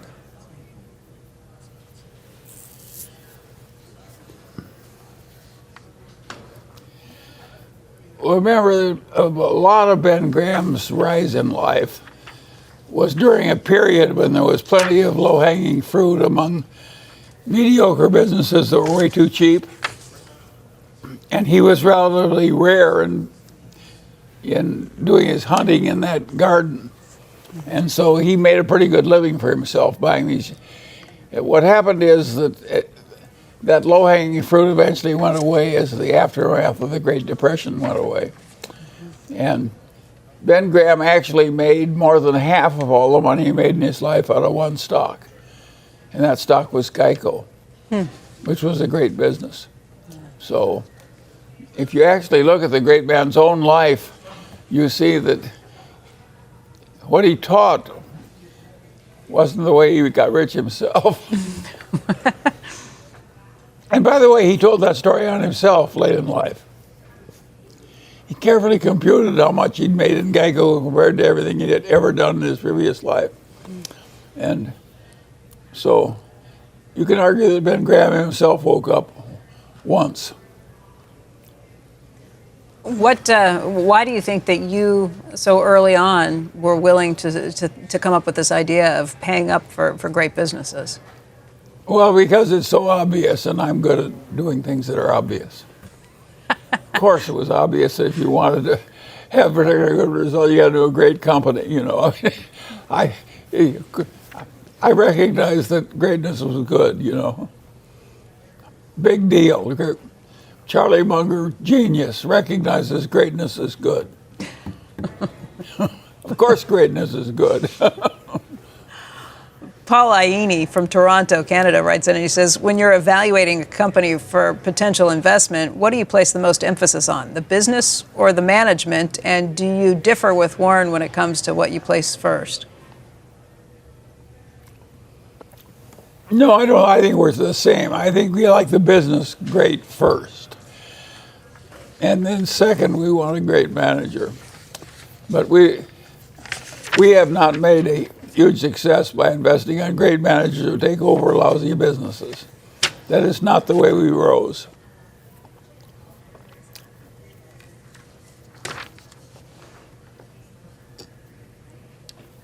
Matt McAllister writes, if you're a lousy manager, you really need a great business. and can a great business be run by a lousy manager? The inverse?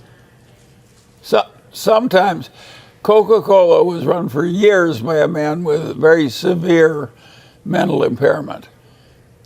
And the directors just assumed he was drunk and let him stay there year after year.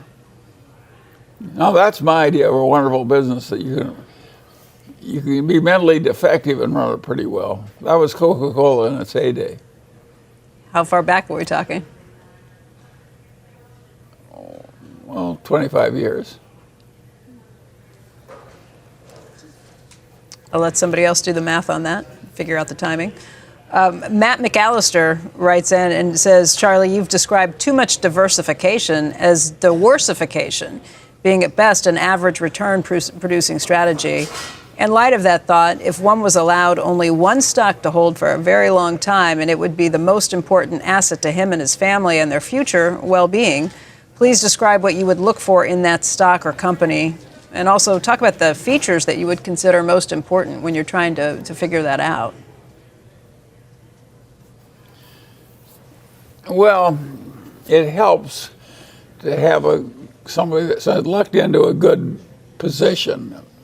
So a great business would be what you'd like, and of course you'd like a great management too.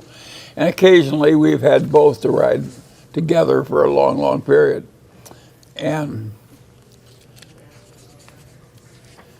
But of course, everybody's looking for the same thing.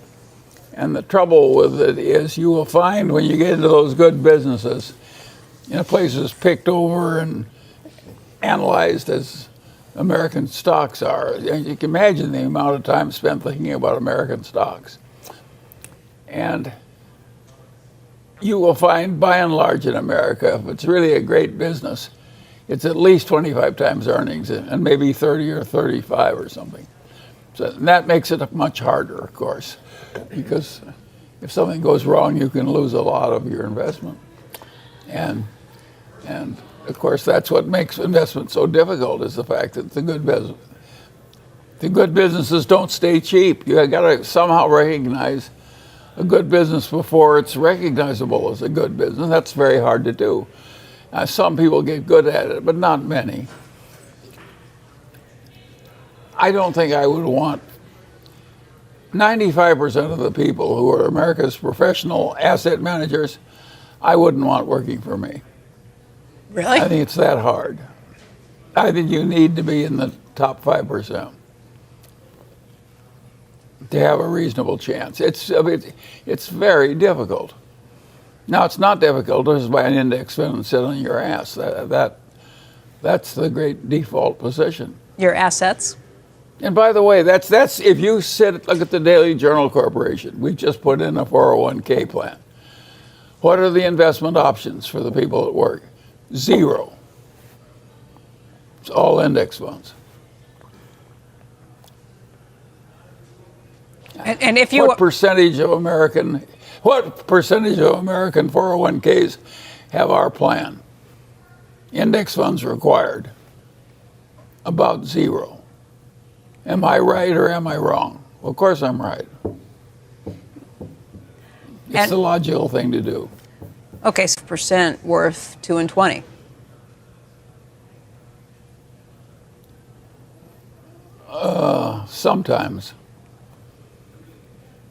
Sometimes.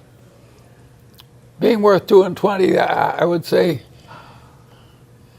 that is way less than 5%. The man who's worth 2 and 20, that is really, that's getting very rare indeed.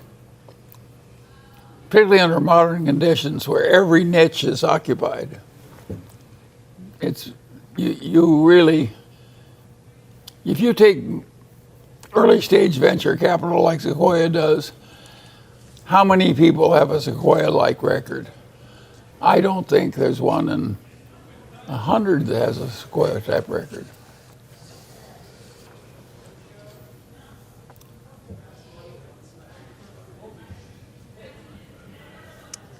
Chris Freed from Philadelphia, Pennsylvania writes in and says, you've said previously that And by the way, even Sequoia makes an occasional mistake.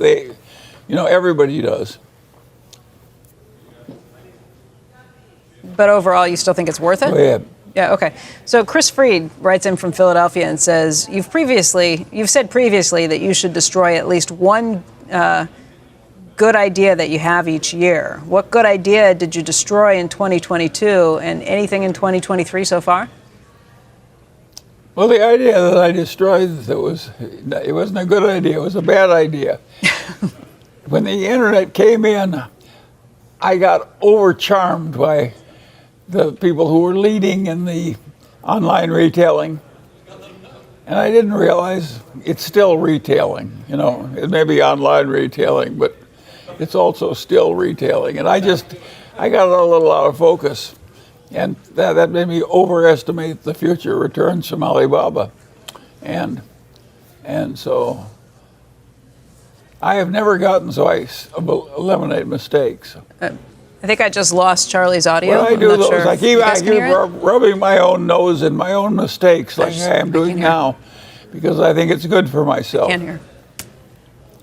You can hear me, but I can't hear you. You dropped out during that last question. Can you do me a favor? Just raise your hand if you can hear me. I can hear you. Charlie fine. can hear me. I'm not hearing him. So if you guys can call and I'm hooked in directly to the line. Now I'm hearing program, not this program. I'm hearing live on air program coming from here, music that's coming in. Charlie, I'm going to ask you another question just so that everybody else doesn't have to listen to me talking this through. We're going to try and get this fixed here in the control room. But this question comes in from, let's go to this one. Chris Benassi, who asked the question about, he says, hi, Charlie, a notable theme during the last Daily Journal conversation revolved around positive and negative trade-offs between different systems, frameworks, and choices. Can you discuss your views on the healthcare industry, specifically the trade-offs between capitalist systems like the United States and single-payer systems like Canada in the UK? And I'm asking this single-payer healthcare question because for those who don't know, you served for a long time as chairman at a hospital in Los Angeles, so you do have some insights into what this situation is. And feel free to talk a long time while they're fixing this. Well, yes, I don't hear anything. when somebody asked Warren what happened when their experiment with J.P. Morgan Chase and Amazon and so forth, and they were going to change, they were going to improve the what was wrong with the American medicine and its cost, and when they gave that up as a total failure, Warren just said the tapeworm won. And that's what happens. I think the American system costs way too much. Can you hear me? Charlie, I see your lips have stopped moving. Yeah. So I'm going to ask another question. Yeah. I'm hearing power lunch in my ear right now, if anybody's paying attention in the control room. But this question comes in from Brad Heck. Brad Heck is in South St. Paul, Minnesota, and says, Charlie, I'm a big fan of your disciplined approach to life. Do you get up at the same time every day and go to the bed at the same time? And finally, what's the first thing you focus on each day? Well, I vary a little in my time, but I'm pretty regular. And I'm a pretty good sleeper in my old age, so I'm very lucky in that respect. And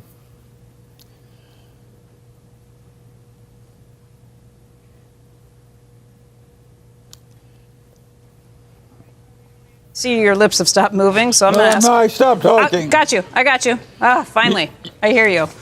Okay, Charlie, let me ask you this question. We got sound again. Yeah, I've got you. Modern technology. It Yeah, really I know. works. You'd think we'd be a little better at this. Sometimes it works. Jim Newell writes in and said, if you could inaugurate anyone for president in 2024, who would you choose? Well, I think I'll duck that one. I don't want to get into presidential politics. Okay, I hear that. I can understand that. Charles writes in and says, first of all, he wants to thank you, Charlie, for gifting some DJ Co shares to establish that new Daily Journal Management Equity Incentive Plan. You talked about that earlier on. He said, additionally, he's excited about the rumored new edition of Poor Charlie's Almanac. First of all, is that true? But the real question he has for you, he said, you said that you admire Benjamin Franklin. Can you please elaborate on this subject and highlight the qualities that you admire in Ben Franklin? Well, Ben Franklin was a genius. It was a small country, but remember, he started in absolute poverty. His father made soap out of the carcasses of dead animals that stank. Now, that is a very low place to start from. And he was almost entirely self-educated, 2 or 3 years of primary school, and after that he had to learn it all himself. Well, to rise from that kind of a starting position and become, by the time he died, he was the best inventor in his country, the best scientist in his country, the best writer in his country, the best diplomat in his country. You know, thing after thing after thing, he was the best there was in the whole United States. So he was a very unusual person, and he just got an extremely high IQ and a very kind of pithy way of talking that made him very useful to his fellow citizens. And he kept inventing all these things. Imagine inventing the Franklin stove and bifocal glasses and all these things that we use all the time. I'm wearing bifocal glasses as I'm looking at you. These are Ben Franklin glasses. What the hell kind of a man that just goes through life and his sight gets a little perfect? He invented the goddamn bifocals. And it was just one of his many inventions. So he was a very, very remarkable person. And of course I admire somebody like that. We don't get very many people like Ben Franklin. No. I'm thinking the library system. He was the best writer in his. He was the best writer in his nation, and also the best scientist, and also the best inventor. When has that ever happened again? Yeah. Yes, all these other things, yes. So is there a new edition of Poor Charlie's Almanac? And he played 4 different musical instruments. That part I didn't know. Everything else. Yeah, that part I did not know. One of which he invented. Which one? Which he invented. The glass thing that, you know, when he rubbed his fingers on the glass, and it was they still play it occasionally. Yeah. With like different layers of water in it. Not only, but he actually played on 4 different instruments. Yeah, and he was a diplomat and helped. Write the rules of the country, and taught us about compound interest with the trusts that he set up for both Philadelphia and for Boston that still hundreds of years later are paying out. No, he was a very amazing person. And of course, the country was glad that we were lucky to have him. Is it true? Is there a new Poor Charlie's Almanac coming out? Well, they're creating an online edition. Okay. You've talked about some. By the way, the Chinese edition sold way more than the one in the United States. Well, there's more people there. That's not the sole reason. Why else? Well, a rich old man looks like Confucius. In their system, there's nothing better than a rich old man. Yeah. Charlie, Sang Park writes in a question, and this is about delayed gratification. Taken to the extreme, how rational is it for a person of your age and wealth to practice delayed gratification? If it's not rational at your age, how is it rational to delay gratification for the average adult? So what's the rational point in life to live with no delayed gratification too? I'm still doing now that I'm old, I buy these apartment houses. It gives me something to do. And we're different from the way we run them and the way everybody else runs them. Everybody else is trying to show high income so they can have high distributions. We're trying to find ways to intelligently spend money, to make them better. And of course, our apartments do better than other people do because the man who runs them does it so well for me. There are two young men that do it with me. But it's all deferred gratification.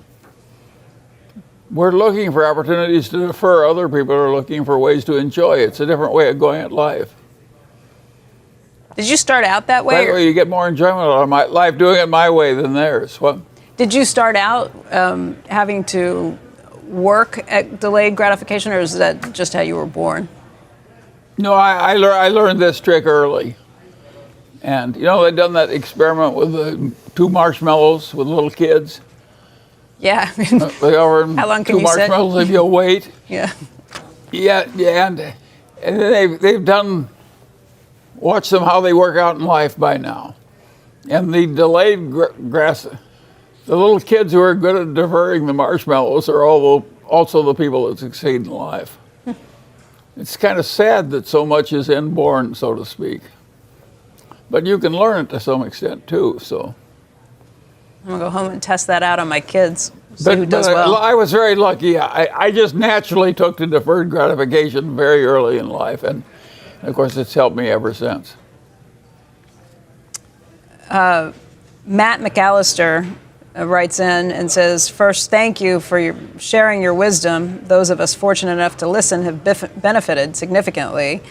We've come to know Warren Buffett as a learning machine because of your candid descriptions. Aside from this quality, what others would you credit to Warren that has helped make him one of the greatest investors and compounders that the world's ever seen? Well, Warren is not only a very good thinker and a good learner, which is important, but Warren has a big, strong fiduciary gene. He cares about what happens to the shareholders.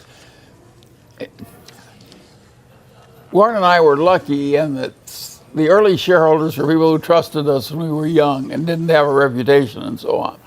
And naturally, we feel an exceptional loyalty to those people. And of course, naturally, they're all dead now, but we're still loyal to them. Warren and I still care what happens to the Berkshire shareholders. A lot. And I think that helps us. I think that it helps if you're good at loyalty.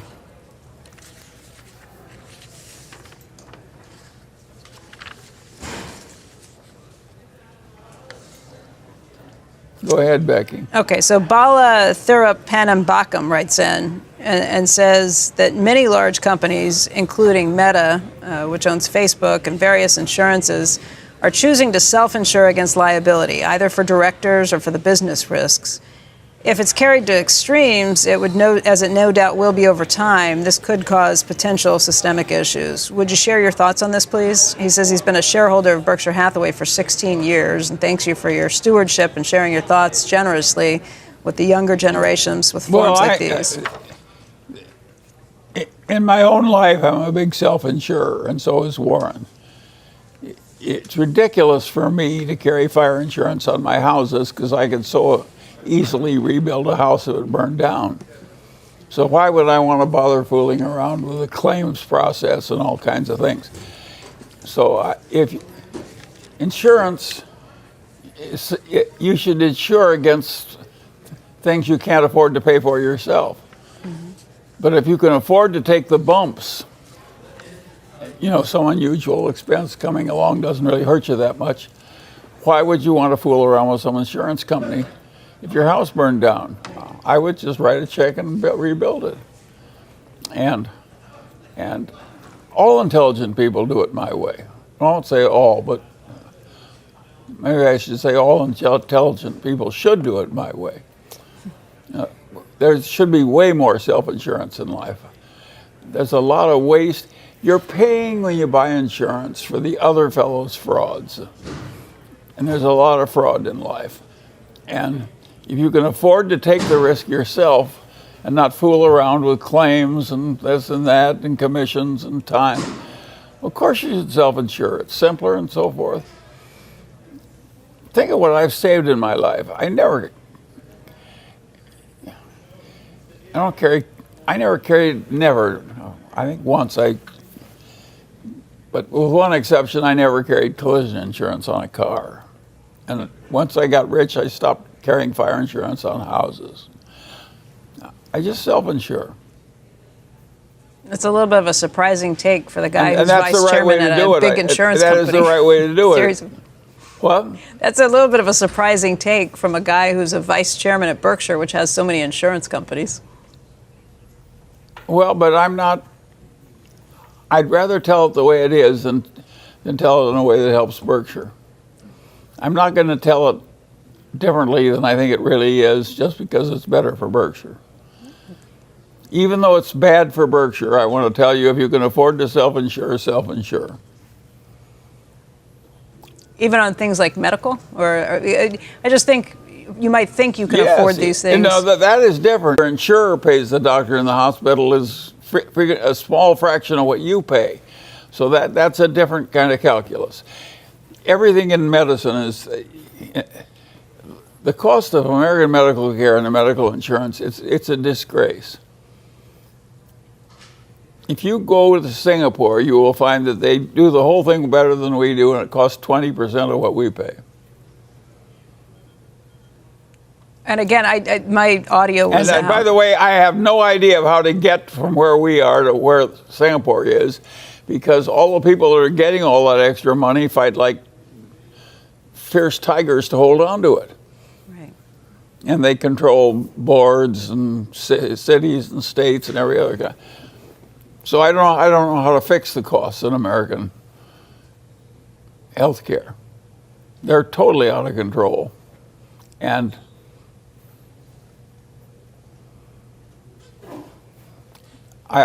Warren tried to fix it with Amazon and all that stuff. He failed too. Everybody's failed. Everybody in America has a marvelous record failing in handling our cost of medicines.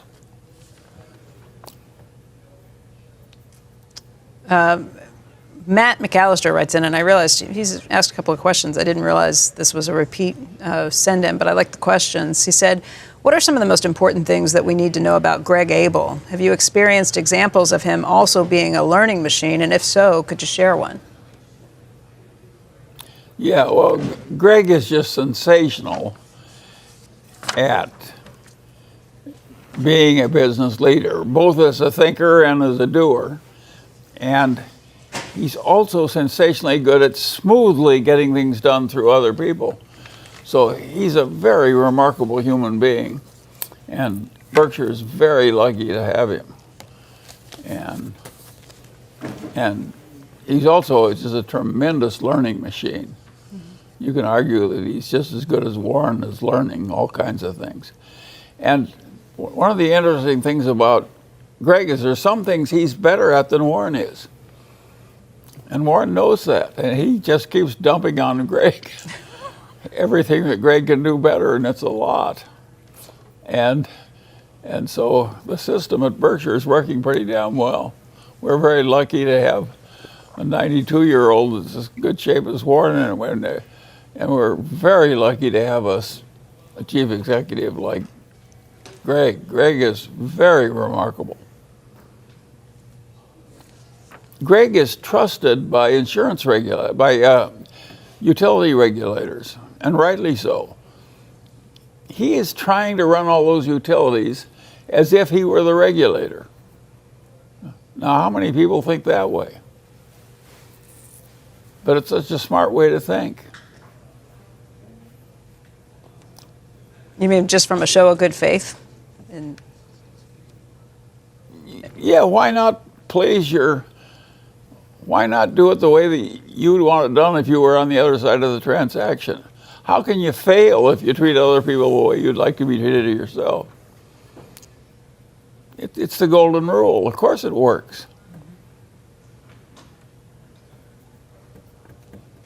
all right, someone named Jim writes in, and I asked this question because I got a lot of similar ones just in terms of investments, but this one is probably a question that a lot of people, as they start to get up 65 and beyond, start to wonder.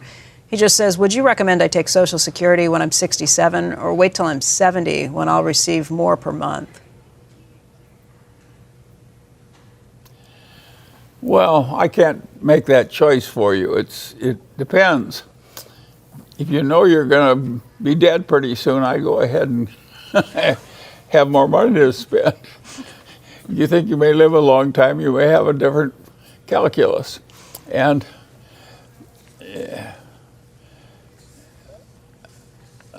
I would say that most people who are healthy and so forth and who have a pretty good life expectancy, they're wise to defer the Social Security taking and take more money later. I guess it's optimistic thinking, too. If you're thinking that you're going to live a long time, that's the way to play it out. Mm-hmm. Well, what do you do, Becky? Well, I'm not 65 yet, so I haven't thought about it yet. I'm waiting. My guess is I would probably work longer. I don't think you're going to need Social Security, Becky. I'm not worried about you. I think I would work longer. I'm naturally conservative. So, Yeah.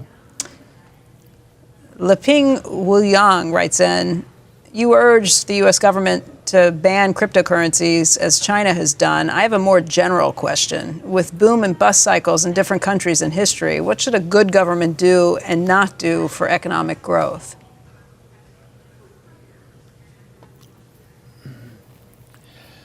Well, what you got to do if you want growing GDP per capita, which is what everybody should want, you got to have most of the property in private hands so that most of the people who are making decisions about how property is to be cared for own the property in question. And that makes the whole system so efficient that GDP per capita grows. In a system where you have easy exchanges due to a currency system and so on. And so that's the main way of civilization getting rich, is having all these exchanges and having all the property in private hands. If you like violin lessons and I need your money, when we make a transaction, we're gaining on both sides. So of course GDP goes like crazy when you got a bunch of people who are spending their own money and owning their own businesses and so on. And nobody in the history of the world that I'm aware of has ever gotten from hunter-gathering to modern civilization except through a system where where most of the property was privately owned. A lot of freedom of exchange. And by the way, I just said something that's perfectly obvious, but isn't really taught that way in most education. You can take a course in economics in college and not know what I just said. They don't teach it exactly the same way. Anyway. That would be your best suggestion. I love. Yeah. Okay. Yeah.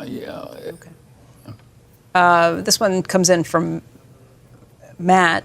And he says, throughout your experience with Berkshire Hathaway, what are a few of the things that have surprised you most based upon some of your previous rational thoughts and ideas? Also, how have you used some of those surprises in your quest to become a better learning machine? These are all. Well, I would say some of the things that surprised me the most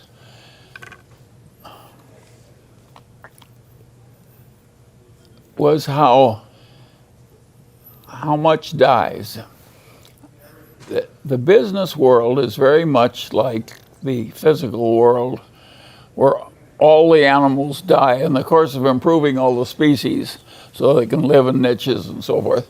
All the animals die and eventually all the species die. That's the system. And when I was young, I didn't realize that that same system applied to what happens in capitalism to all the businesses.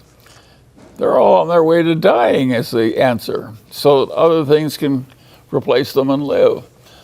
And it causes some remarkable deaths. Imagine having Kodak die. It was one of the great trademarks of the world. There was nobody that didn't use film. They dominated film. They knew more about the chemistry of film than anybody else on earth. And of course, the whole damn business went to zero. And look at Xerox as once owned the world. It's just a pale shrink. It's just nothing compared to what it once was. So practically everything dies if you on a big enough time scale. When I was young enough, that was just as obvious then. I didn't see it for a while. You know, things that looked eternal and had been around for a long time, I thought would likely be that way when I was old. But a lot of them have disappeared. Practically everything dies in business. None of the eminence lasts forever. Think of all the great department stores. Think of how long they were the most important thing in their little community. They were way ahead of everybody in furnishing credit, convenience in all seasons, you know, convenience back and forth, use the same banks of elevators and so forth, multiple floors. It looked like they were eternal. And they're basically all dying or dead. And so that once I understood that better, I think it made me a better investor, I think. I mean, the same can be said for managers. I've talked with Doug McMillan of Walmart, who carries around in his wallet, like on him, he carries around a list of the top retailers over the decades, and nobody's ever the same. You know, you get who are gone. Yes. Of course, retailers live in terror because you can die. Some guy gets a better way of doing it, and you just die, like those department stores did. the ones that you invested in early on, you mean? Is it Baltimore? Well, no, most of think of the department stores that are gone, just chain after chain after chain in big downtown. They're not weakened, they're gone, dead. And to have IBM have the huge position it once had in terms of utter dominance, and now it's just one of the also-rans. And it's still an admirable place. I'm sure they have a lot of talent left in IBM. It doesn't help you. You die even though you're talented and hardworking. Author Khan writes in, and he's a Daily Journal shareholder who lives in Toronto. And he says, Mr. Munger, while many of us admire you and look up to you, I want to ask, who were some of the people you most admired and looked up to? What was it about them that made them so special? Well, some of the best people, I would argue that Jim Sinegal at Costco was about as well adapted for the executive career he got. Now, by the way, he didn't go to Wharton, he didn't go to the Harvard Business School. He started work at age 18 in a store, and he rose to be CEO at Costco. In effect, he was a founder under a man named Sal Price. And I would argue that what he accomplished in his own lifetime was one of the most remarkable things in the whole history of business, in the history of the world. Jim Sinegal, in his life. He's still very much alive, but he had one business throughout his whole life, basically. And he just got so damn good at it. There was practically nothing he didn't understand, large or small. And there aren't that many Jim Senegals. And I'll tell you somebody else, for a job of the kind he has, Greg Abel, in a way, is just as good as Greg Senegal was. Yeah, he has a kind of a genius for the way he handles people and so forth and problems. And I can't tell you how I admire somebody that has enough sense to kind of run these utilities as though he were the regulator. He's not trying to pass on the cost because he can do it. He's trying to do it the way he'd want it done if he were the regulator instead of the executive. Of course, that's the right way to run a utility. But how many are really run that way? So there's some admirable business people out there, and I've been lucky to have quite a few of them involved in my life. The guy who ran TTI was a genius. TTI is a Berkshire subsidiary. Yeah. You Daily Journal people think how lucky you'd be if we still had our monopoly on publishing our cases or something. We'd be like TTI. Well, TTI has just marched from triumph to triumph. And it was run by a guy, he got fired and created the business. You got fired from where? He invented the whole some place, it was a defense contractor, I forget which one. General Dynamic, maybe, or yeah. Yeah, I can't remember exactly.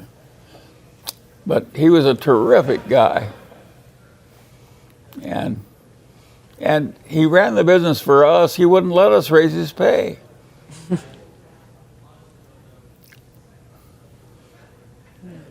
How many people have the problem with their managers? They won't allow you to raise their pay. It's pretty rare. Yeah. Charlie, I spoke with a friend of yours yesterday, and his question that he had for you is, what quality has helped you the most in life? Well, that's easy. Rationality. If you're just not crazy, you have a big advantage over 95% of the people. Because most people have all kinds of crazy patches. And if you just are consistently not crazy, you get a big advantage in life. And if you're patient and a gratification deferrer, in addition to being not crazy, then it's practically a cinch. And then if you're exceptionally good at satisfying your commitments to other people, then you just automatically improved your resources and your chances in life enormously. And it's so simple. And why don't more people do it? It's an interesting question. I don't think you can educate your children to do it automatically. I think if you have 10 children, you'll have some that are a lot better than others at doing this. Is it harder with success, age, wealth to hold on to rationality? I think it's always hard, but you get better at it if you get good at it young and keep practicing. But it's never easy. If you had to, that question somebody asked, what one stock would you buy if you had to just rely on that one stock only for your sole living expenses? You weren't allowed to have any earn any income at all. You just had to invest $1 million and live on that one stock. How many people would give an intelligent answer to that question in America? I don't think it's 1 in 100. They wouldn't even know how to begin.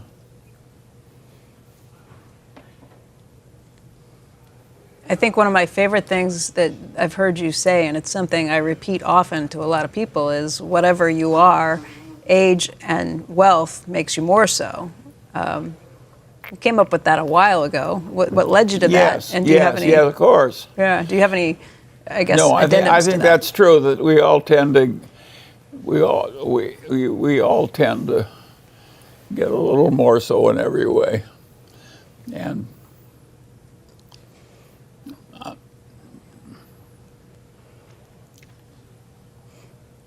I thought of that when I woke up this morning and put on my trousers. And I thought, I really economized in buying those trousers. Why am I economizing in my trouser buying? But the habit is just so ingrained that I can't stop. And I'd like to circle back to a question on Daily Journal to wrap things up. Daily Journal and some of your holdings. This question comes in from Moshe Sable, who says, in a previous shareholder meeting back around 2018, you spoke about BYD and said Journal Technologies is not quite BYD, but added that, by the way, it might work out just like BYD. Now, a few years on, do you still find Journal Technologies can turn out similar to BYD? Well, it won't be as fast, that I guarantee you. And it won't be as great. I can also practically guarantee that. BYD is one of the most remarkable venture capital type successes in the history of the world. He was the 8th son of a peasant. Had an older brother that recognized his young kid was his younger brother was a genius. And the older brother sacrificed himself to get this peasant son into some good engineering school, and he became an engineering professor and then an entrepreneur. And how many times you get a story like that? And imagine buying a little bankrupt auto company in China and turning it into something that this year they're going to sell more electrical cars than anybody else in the world. At a time when electrical cars are hot. And it's a remarkable story, but again, a very unusual human being, Wan Chunfu. And by the way, in his case, it wouldn't have happened if Wan Chunfu hadn't been so unusual. Unusual how? He's a damn genius, and he's been thinking about the right things 17 hours a day all his life. He's a workaholic, and he can do things that ordinary human beings can't do.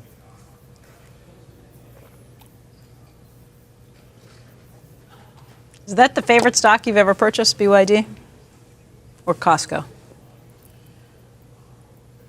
Well, I would say, yes, I have never helped do anything at Berkshire that was as good as BYD, and I only did it once. Our $270,000 investment there is worth about $8 billion now, or maybe $9 billion. And that's a pretty good rate of return. Yeah, it's more than pretty good. Yeah. We don't do it all the time. We do it once in a lifetime. Yeah. Now, we have had some other successes too, but I don't think hardly anything like that. We made one better investment. You know what it was? We paid an executive recruiter to get us an employee, and he came up with Ajit Jain. And the return that Ajit has made us compared to the amount we paid the executive recruiter, that was our best investment at Berkshire, was paying an executive recruiting firm to get us Ajit Jain. But again, it only happened once. Yeah, that's quite an investment too. Mm-hmm. Charlie, I just want to thank you for all your time today. All right, we're all through, I guess. And being so generous. I guess our meeting is over. And we'll turn it back over to Charlie. And I'm glad I'm still here to do one more with you people. We've been at this quite a few years. So my best to all of you. Bye. Thanks, everyone. Thank you, Becky. Thank you, Stephen. Thank you, Charlie.